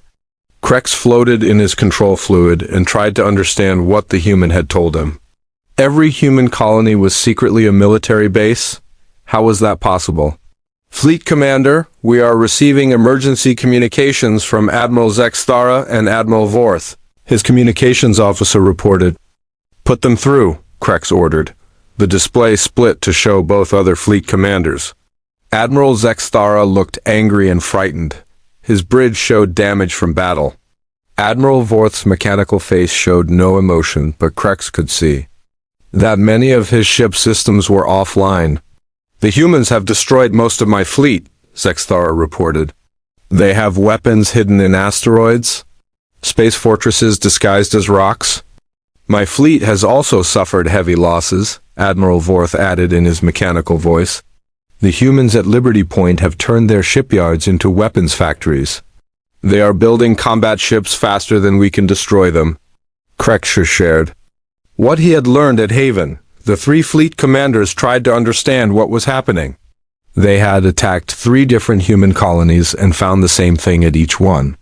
Hidden weapons, secret military preparations, defenses that were far more advanced than anything in Imperial intelligence reports.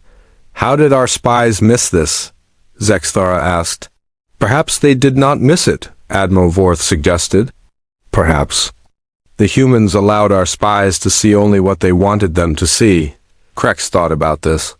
The hive mind was good at detecting deception, but even they had been fooled. The humans had hidden their true strength for decades. We need to retreat and report this to the Empire, Krex decided.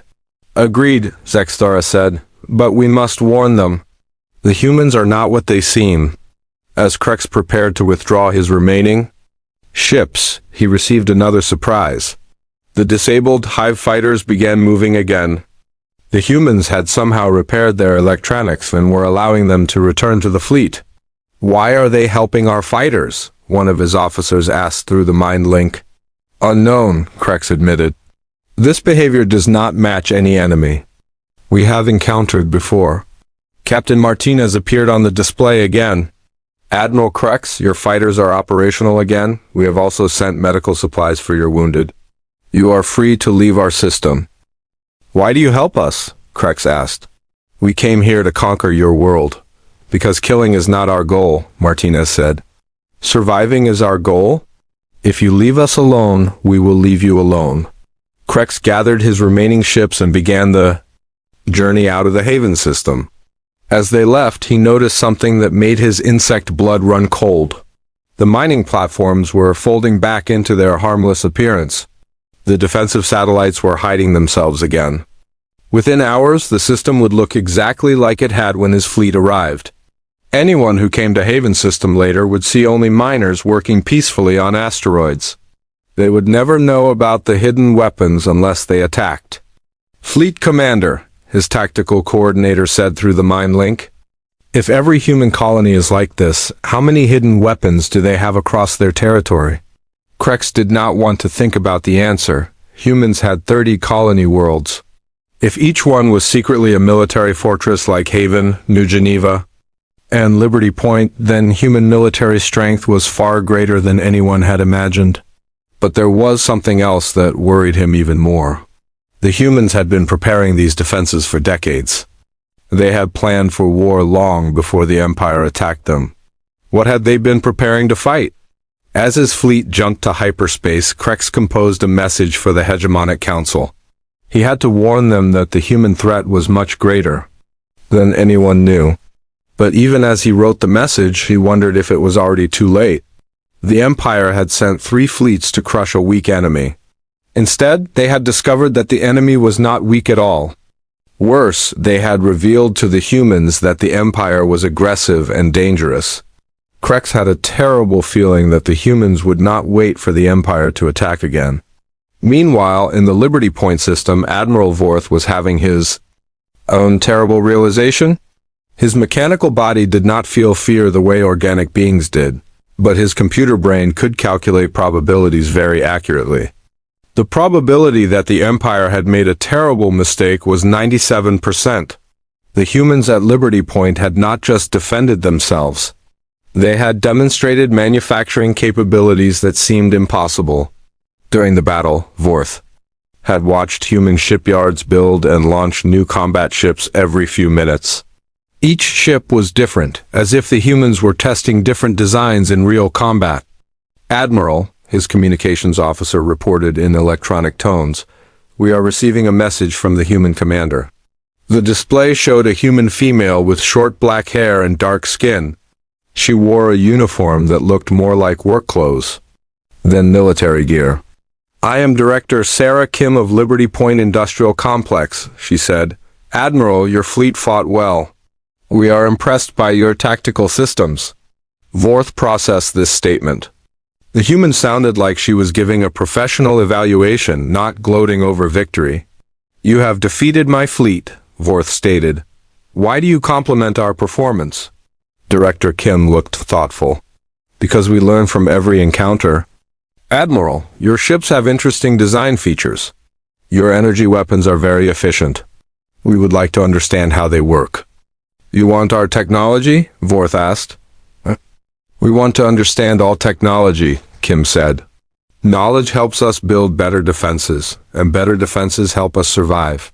Vorth calculated the implications of this statement. The humans were not just defending themselves.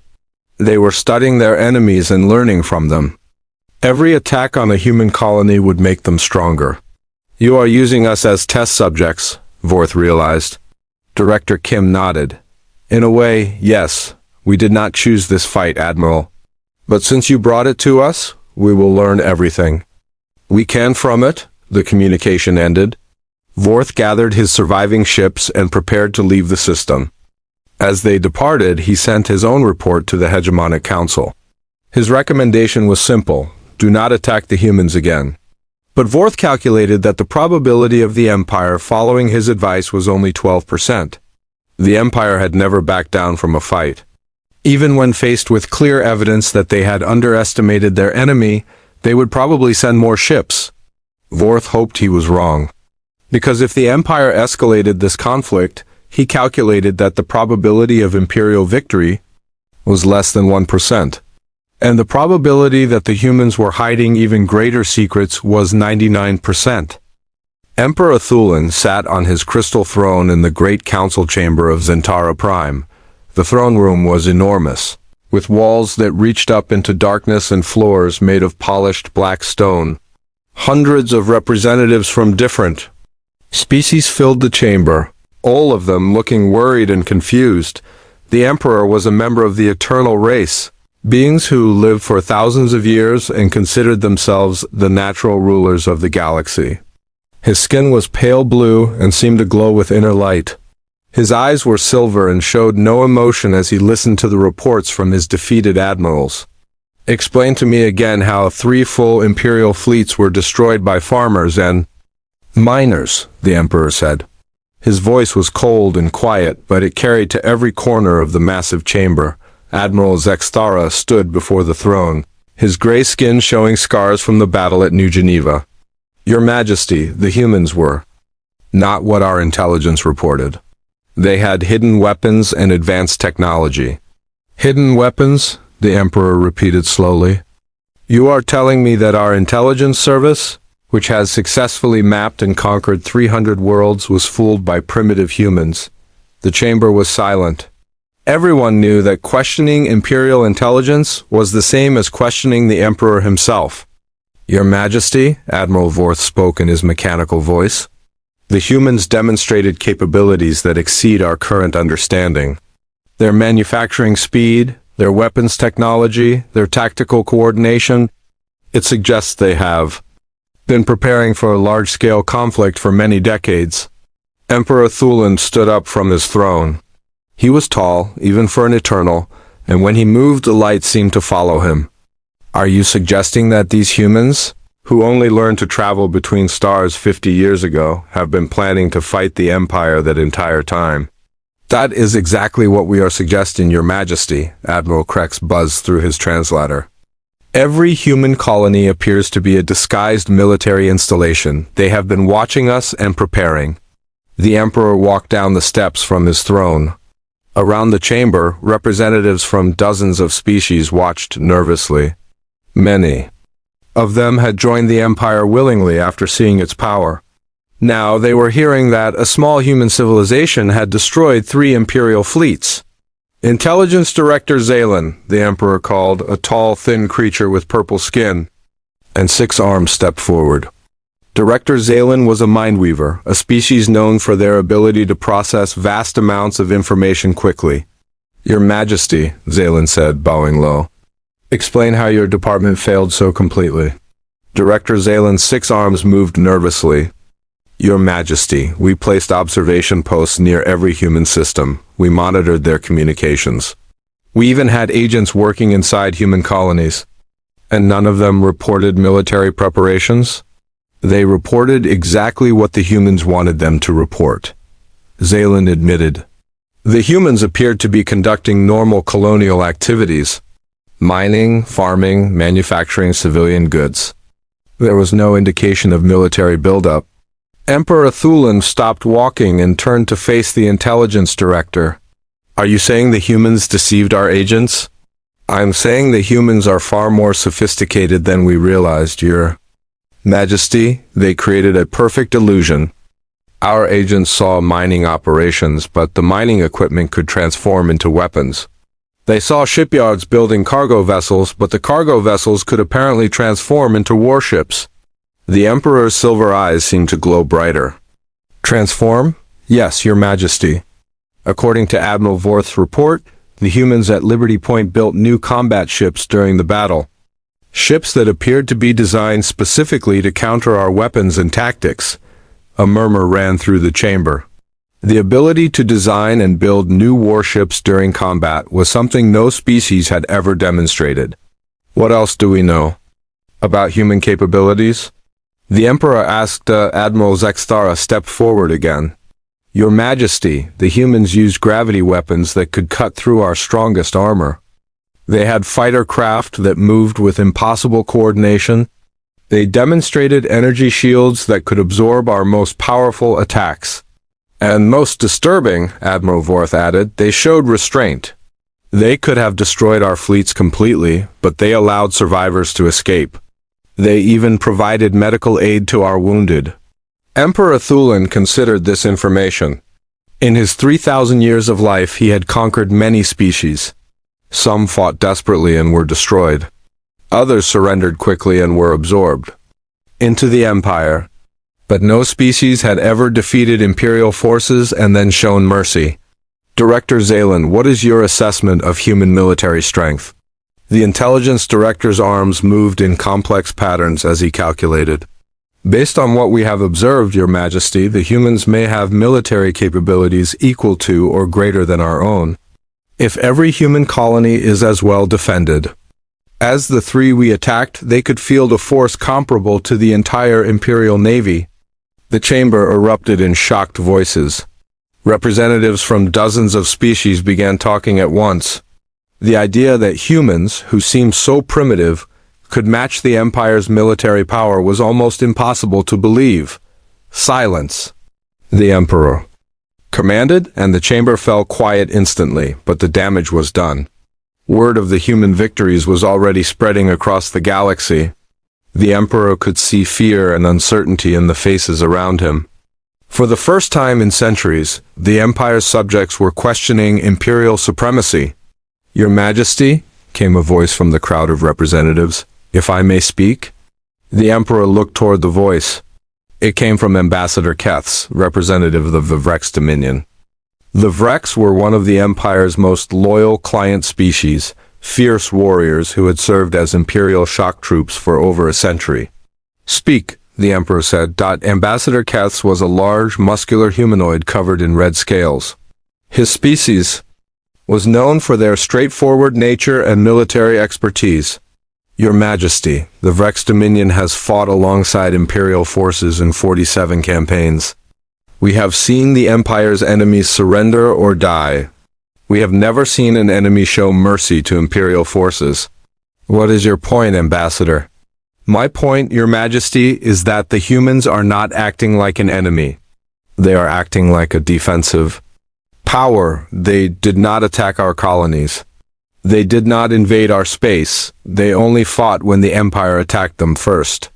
The Emperor's expression grew dangerous. Are you questioning imperial policy, Ambassador? Keth bowed his scaled head. Respectfully. No, Your Majesty. I am questioning whether we understand what we are truly facing. Before the Emperor could respond, alarms began sounding throughout the chamber. Red lights flashed and automated voices announced a priority communication from the frontier. Put it through, the Emperor ordered. The main display showed Governor Yixel of the Outer Rim territories. The governor was a crystalline, a species made of living rock. His usually calm demeanor was replaced by obvious panic. Your Majesty, we have a situation developing across the Outer Rim. Multiple rebellions have started on 17 worlds. The subject species are declaring independence from the Empire. Emperor Thulan felt something he had not experienced in centuries, genuine surprise. Rebellions? Which species? The Aquatic Collective on Title VII has expelled all Imperial forces. The Tree Singers of Forest Prime have declared their independence. The mountain clans of Stone World have seized all Imperial installations. Your Majesty, it appears that news of the human victories has inspired other species to revolt. The chamber was filled with shocked silence. The Empire had controlled these species for decades. They had seemed completely loyal. How many ships have we lost? The Emperor asked. Preliminary reports indicate that over 400 Imperial vessels have been captured or destroyed by rebel forces, Your Majesty. The rebellions appear to be coordinated. Admiral Zexthara spoke up. Your Majesty, this cannot be a coincidence. The timing suggests the humans may have been in communication with other species. Director Zalen's 6 arms moved frantically as he processed information. Your Majesty, I am now detecting increased communication traffic between human systems and several rebel worlds. The humans appear to be offering support to the rebellion movements. Emperor Thulan walked back to his throne, but he did not sit down. His mind, sharpened by thousands of years of experience, began to see a pattern that terrified him. Director. Zalen, how long have the humans been monitoring our communications? Unknown, Your Majesty. Based on their technological capabilities, possibly since they first achieved interstellar travel. And how long have they been in contact with our subject species? Director Zalen paused, his 6 arms stopping their movement. Your Majesty, if they have been monitoring our communications for 50 years, they would know the locations of every Imperial installation, every patrol route, every weakness in our defenses. The Emperor finally understood the scope of what was happening. The humans had not simply prepared to defend their own colonies. They had spent 50 years studying the Empire, learning its weaknesses, and possibly preparing other species for rebellion. Your Majesty, Admiral Vorth said, I am receiving reports that human ships have been detected in 12 different rebel systems. They appear to be providing military support. What kind of support? The Emperor demanded. Weapons, Your Majesty? Medical supplies? Technical advisors? The rebels are suddenly using advanced tactics and equipment they did not have before. Ambassador Keth stepped forward again. Your Majesty, the Vrex Dominion requests permission to remain neutral in any conflict with the humans. The Emperor stared at the Vrex representative. The Vrex had been among the Empire's most loyal allies for over a century. If they were requesting neutrality, it meant they believed the Empire could not win. Ambassador, the Vrex have served the Empire faithfully for generations. Why do you request neutrality now? Keth looked directly at the Emperor, showing no fear. Because the humans fight like the Vrex, Your Majesty. They prepare carefully. They strike only when necessary. They show mercy to defeated enemies. These are the qualities of honorable warriors. And the Empire is not honorable? The Empire conquers, Your Majesty. The humans defend. The Vrex respect strength, but we also respect justice. The humans appear to fight only for justice. Emperor Thulan felt anger building inside him, but also something else. For the first time in his long life, he felt uncertain. The Empire had always won through superior technology and overwhelming force. But the humans had superior technology and had demonstrated that they could defeat overwhelming force. Your Majesty, Governor Yixel reported from the display, The situation is deteriorating rapidly. 3 more systems have declared independence in the last hour. Imperial forces are retreating from the entire Outer Rim sector. The Emperor made a decision that would change the galaxy forever. Prepare the reserve fleets, he commanded, all of them. I will personally lead the assault on the human systems. Your Majesty, Admiral Zexthara said carefully, perhaps we should attempt negotiation first. The Empire does not negotiate with rebels, Emperor Thulin said coldly.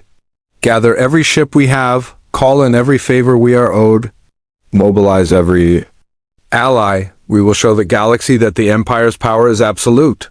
But even as he gave the orders, Emperor Thulin wondered if he was making a terrible mistake. The humans had defeated 3 fleets while claiming to be civilians. What would happen when they faced the Empire's full military might? He was about to find out. Emperor Thulin stood on the bridge of his flagship, the Eternal Dominion. The massive ship was 15 kilometers long and carried enough firepower to destroy entire star systems. Around him, the largest military force in galactic history prepared for battle. 10,000 ships filled the space around Zentara Prime. Every Imperial fleet had been recalled. Every ally had been summoned. The Emperor had even hired mercenary fleets from beyond Imperial space. This was not just the Empire's military. This was the combined might of half the galaxy. Your Majesty, all fleets report ready for jump to hyperspace, Admiral Zexthara reported. He had been given command of the assault forces, a chance to redeem himself after his defeat at New Geneva. The Emperor looked at the tactical display showing his assembled forces. Massive dreadnoughts from the core worlds. Fast attack ships from the hive systems. Heavily armored fortress ships from the machine worlds. Exotic weapon platforms from species he had conquered decades ago. Target? Zexthara asked. Earth, the Emperor said simply. The Admiral looked surprised. Your Majesty, Earth is the human homeworld. Intelligence suggests it is heavily defended. Exactly, Emperor Thulin replied. We will not waste time attacking colonies. We will strike at the heart of human civilization. When Earth falls, all human resistance will collapse. The Emperor had spent weeks planning this assault. His intelligence services had finally located Earth, hidden deep in a region humans called the Sol System. The system appeared to have only normal defenses, nothing like the hidden fortresses found at the colonies. Your Majesty, Director Zalen reported from his station, our spies indicate that Earth has a population of 12 billion humans. It is their oldest world and the center of their government. Good, the Emperor said. When we destroy their homeworld, every human colony will surrender to save their species from extinction. The massive fleet jumped to hyperspace. The journey to the Sol System would take 6 hours. During that time, the Emperor reviewed everything his forces had learned about human technology. The humans used gravity weapons and energy shields. Their ships could transform during battle. They had artificial intelligence systems that seemed to think as well as living beings. But none of that would matter against 10,000 ships attacking at once. Your Majesty, Admiral Zexthara said. As they traveled through hyperspace, I have been thinking about the human tactics we observed. What about them? They always seemed to know exactly what we were going to do. Their defenses were perfectly positioned to counter our attacks. It was as if they had fought us before and knew all our strategies. The Emperor had noticed this. 2. The humans had responded to Imperial tactics with impossible speed and accuracy, but he had an explanation. They have been watching us for 50 years, he said. They studied our military methods and prepared counters for everything we might do, but they cannot have prepared for an attack of this size. 6 hours later, the Imperial fleet dropped out of hyperspace at the edge of the Sol System.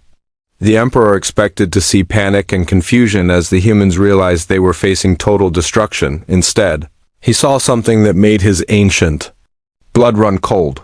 The Sol System was not defended by hidden fortresses or disguised weapons platforms.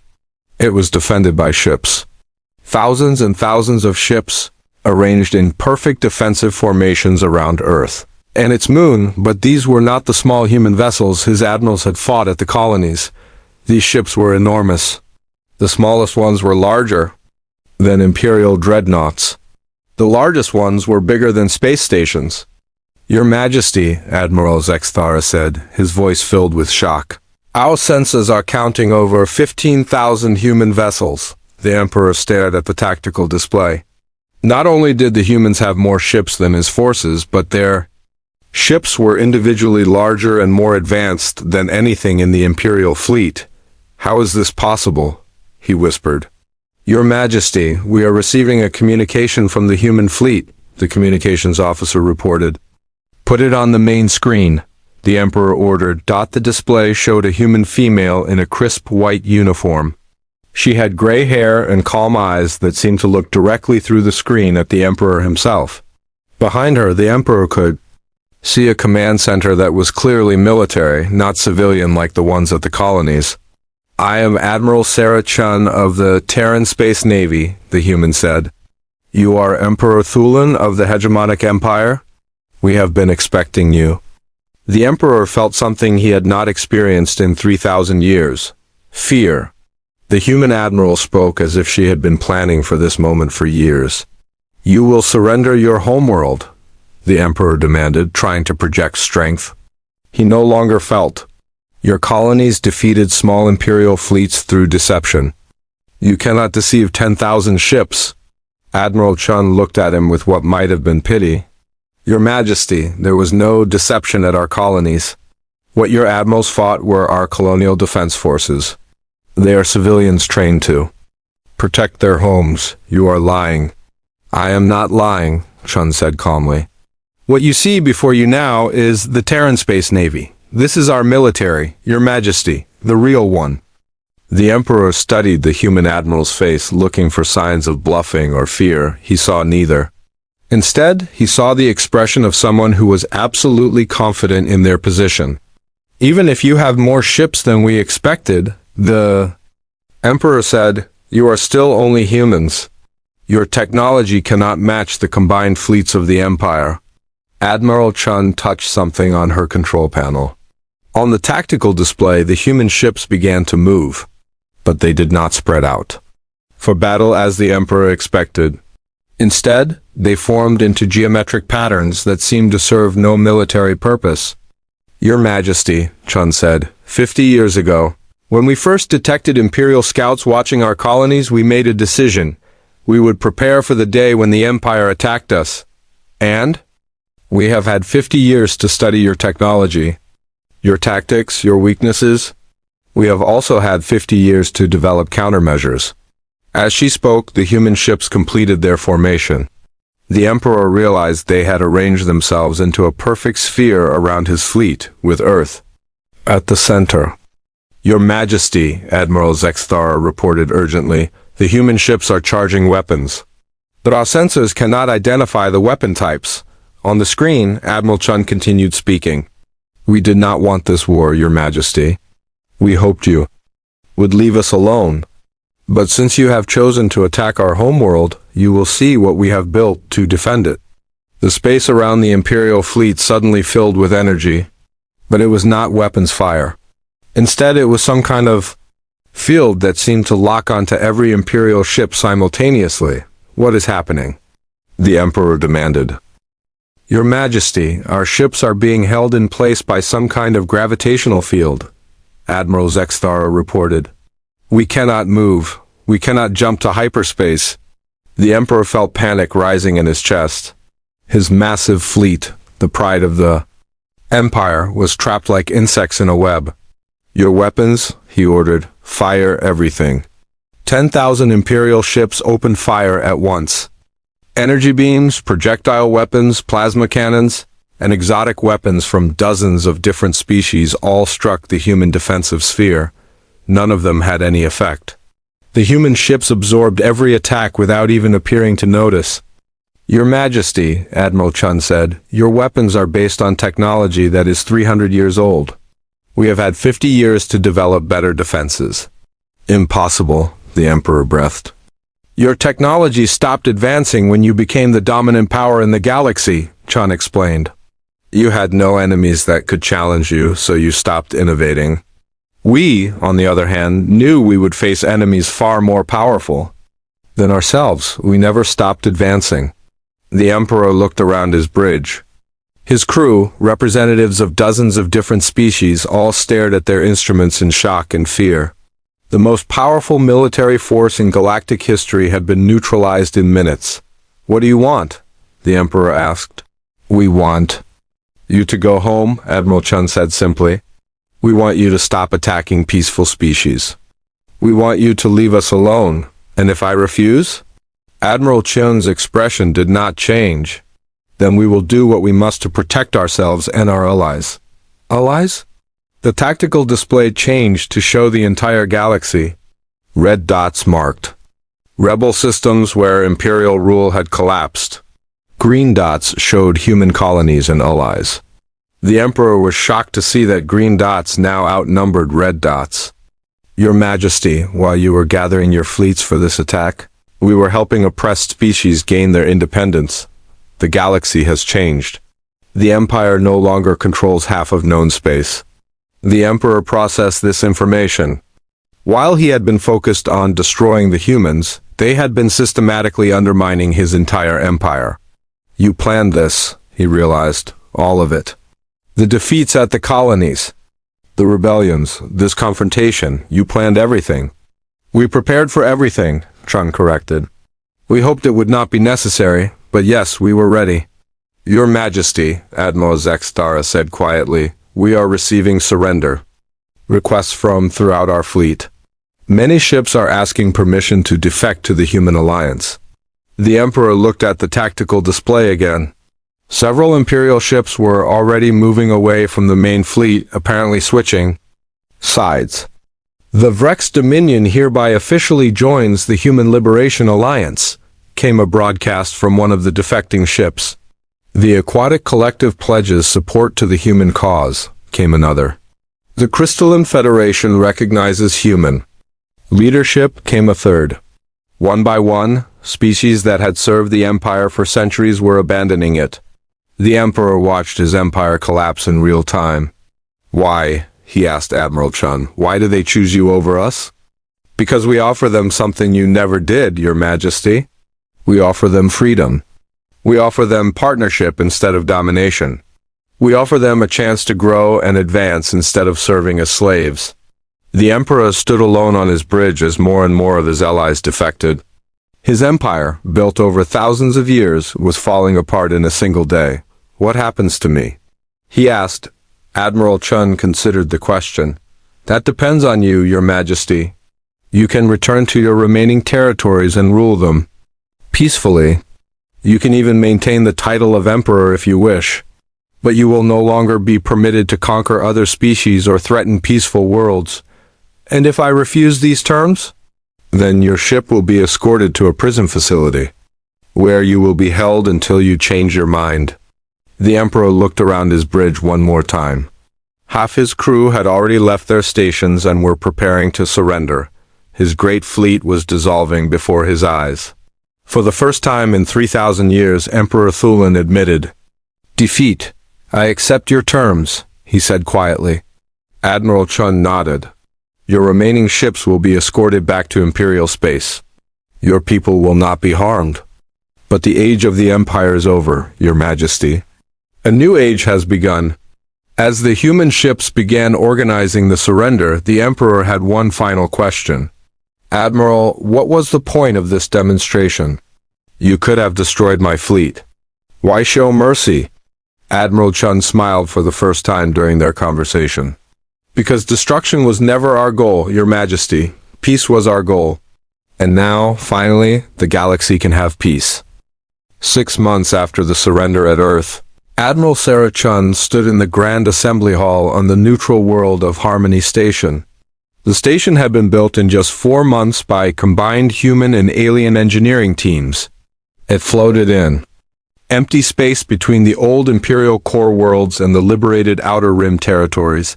The assembly hall was enormous, designed to hold representatives from over 200 different species. Beings of every imaginable shape and size filled the curved rows of seats. Some breathed oxygen like humans. Others lived in tanks of water or specialized atmosphere domes. A few existed as pure energy and appeared as glowing lights. Chun watched as the first Galactic Liberation Assembly prepared to begin. This was something that had never existed before in galactic history. A gathering where every species had an equal voice, regardless of their military power or technological advancement. "Admiral Chun," came a familiar mechanical voice. She turned to see Admiral Vorth approaching. The former Imperial commander now served as a military advisor to the new alliance. "Admiral Vorth," Chun replied with a nod. "How are the integration?" "Protocols proceeding? Better than expected," Vorth said. "Most former Imperial species are adapting well to the concept of voluntary cooperation. The Hive Collective has been particularly helpful in coordinating relief efforts." Chun was not surprised. After the surrender, many former Imperial military officers had chosen to join the Liberation Alliance. They brought valuable knowledge about galactic politics and logistics. More importantly, they brought legitimacy to the new government. "What about the Eternal Worlds?" Chun asked. "Emperor Thulin has kept his word," Vorth reported. "He has withdrawn all Imperial forces to the inner core systems. No aggressive actions have been taken against any liberated worlds." Chun nodded. The former Emperor had been true to his agreement. His reduced empire now controlled only 12 star systems instead of the 300 it had once ruled. But those worlds were left in peace, and their inhabitants seemed content with their new, smaller borders. "Admiral Chun, the assembly is ready to begin," announced Director Kim from Liberty Point. She now served as the Alliance's chief coordinator for industrial development. Chun walked to the speaker's platform at the center of the hall. As she moved, conversations in dozens of different languages gradually quieted. Translation devices built into every seat converted her words into whatever language each delegate needed to hear. "Representatives of the Galactic Liberation Alliance," Chun began, "6 months ago, our galaxy was ruled by fear. Today we gather in freedom." The hall erupted in sounds of approval. Some species clapped their hands or appendages. Others made musical tones. A few glowed brighter or changed colors to show agreement. "We did not fight the Empire to become conquerors ourselves," Chun continued. "We fought to give every species the right to choose their own path. Today we established the principles that will guide our alliance." She activated a holographic display that showed the charter they had spent months developing. The document was written in 53 different languages and communication methods. First principle: no species may be forced to join or remain in the alliance. Membership is voluntary and can be ended at any time. Murmurs of approval ran through the assembly. Many species had never heard of a government that allowed its members to leave freely. Second principle: no member species may attack or threaten another member species. Disputes will be resolved through negotiation and mediation. Third principle: every species has the right to develop their own technology, culture, and government without interference from others. Fourth principle: the alliance will provide mutual defense against external threats, but will never be used for conquest or expansion. As Chun read each principle, she could see hope growing in the faces around her. These beings had lived under imperial rule for generations. The idea of true freedom was still new to many of them. "Representatives, you may now vote on whether to adopt this charter." Chun announced. The voting process took 3 hours because each species had different methods of expressing their choice. Some used electronic devices, others sang specific songs. A few species voted by changing the color of their skin or releasing particular scents. When the counting was finished, Director Kim announced the results. 207 species vote in favor, 0 vote against, 15 abstain. The charter is adopted. The hall exploded in celebration. Beings who had been enemies for centuries embraced each other. Species that had never met before began introducing themselves and sharing their cultures. Chun felt a mixture of pride and worry. They had accomplished something amazing by creating the first truly democratic galactic government. But she knew the real challenges were just beginning. Admiral Ambassador Kess of the Vrex approached the platform. My people have a question. About defense arrangements. What kind of question? Chun asked. The Vrex are warriors. We understand military strength. But we do not understand how the Alliance will defend itself without a centralized military command. It was a good question. Unlike the Empire, which had controlled all military forces directly, the Alliance allowed each species to maintain their own defense forces. Ambassador, our strength does not come from centralized control, Chun explained. It comes from voluntary cooperation. When one member is threatened, others will choose to help because it is in their interest to maintain peace. But what if some members choose not to help? Then they are free to make that choice, Chun said. We will never force anyone to fight. But we believe that free beings will defend freedom when they see it threatened. The conversation was interrupted by an urgent signal from the communication center. Cheung received a message on her personal device that made her blood run cold. Representatives, she announced to the assembly, we have just received a priority signal from our deep space monitoring stations. Something is approaching our galaxy from intergalactic space. The hall fell silent.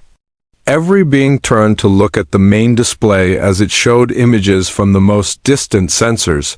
What they saw was impossible to comprehend. Ships. Thousands of them. But these were not ships like anything in the galaxy. They were massive, dark, and moved in formations that suggested intelligence far beyond anything any known species had achieved. How far away are they? Ambassador Keth asked. Approximately 6 months at their current speed, Chung replied. They appear to be heading directly for the galactic core. Director Kim stepped forward. Admiral, these ships are larger than anything we have ever built. The smallest ones are the size of small moons. Chun studied the images carefully. The approaching fleet was enormous, but there was something else that worried her more. The ships moved with perfect coordination, as if they were controlled by a single intelligence. Representatives, Chun said to the assembly, this is why humanity prepared for war. This is what we were really getting ready to fight. A delegate from the Crystalline Federation, a being made of living crystal, spoke up. You knew this was coming? We suspected, Chun admitted. 50 years ago, our deep space sensors detected signs of massive technological activity in the space between galaxies. We calculated that whatever was out there would eventually reach our galaxy. Why did you not tell us? Demanded a representative from the Aquatic Collective. Because we hoped we were wrong, Chun said honestly. And because we knew that if we told the Empire, they would have tried to conquer the entire galaxy to prepare for the threat. We believed that a united, free galaxy would be stronger than a conquered one. The assembly erupted in dozens of conversations. A species tried to understand what they were facing. Order! Ambassador Keth called out, using his powerful voice to quiet the crowd. Admiral Chun, what do you propose we do? Chun looked around the assembly hall at the representatives of over 200 species. 6 months ago, most of them had been enemies or strangers. Now they were allies bound together by choice rather than force. We do what free beings do when faced with a threat, she said. We stand together. We prepare together, and we defend our freedom together. Admiral, the Vrex ambassador said. The Vrex pledge all our military forces to the defense of the galaxy. The Hive Collective offers our manufacturing capabilities, announced Admiral Krex. The Crystalline Federation will share our defensive technologies, added their representative, one by one. Species that had spent centuries fighting each other began volunteering to work together against the approaching threat. Chun felt a surge of hope. This was what she had dreamed of when humans first began preparing for galactic war. Not conquest, but cooperation. Not empire, but alliance. Representatives, she said, we have 6 months to prepare. 6 months to show these invaders that our galaxy is protected by something more powerful than any empire. It is protected by the free choice of free beings to defend each other. As the assembly began organizing the galaxy's defense, Chen received another private message. This one was from Colonel Martinez at Haven Colony. Admiral, our deep space sensors are detecting something else. Behind the main invasion fleet, there are signs of even larger ships. Much larger. We estimate that what we are seeing now may only be the advanced scouts. Shun read the message twice before deleting it. The galaxy would learn about the larger ships soon enough. For now, they needed to focus on the immediate threat, but privately, she was grateful that humanity had spent 50 years preparing for this moment. The Empire had been just practice. The real test was coming. Admiral, Director Kim said quietly, do you really think we can win against those ships? Chun looked at the display showing the approaching fleet, then looked around the assembly hall where hundreds of species were already working together to plan their defense. Director, the Empire thought they were facing primitive colonists with simple weapons. These invaders think they are facing a divided galaxy full of competing species. They have no idea what they are really up against. What are they up against? Chun smiled. They are about to face something that has never existed before in galactic history. A truly united galaxy fighting not because they are forced to, but because they choose to. They are about to discover that free beings defending their freedom are the most dangerous force in the universe. As the assembly worked through the night, planning the defense of their galaxy, Chun reflected on how much had changed in 6 months. The Empire was gone. Hundreds of species were free, and now they would all stand together against whatever was. Coming from the dark space between galaxies, the humans had prepared for war so they could choose peace. Now, the entire galaxy would discover what that choice really meant. In the distance, the dark ships continued their approach, unaware that they were heading toward a galaxy that had learned to fight not for conquest, but for freedom. And freedom, as any human could tell them, was worth fighting for.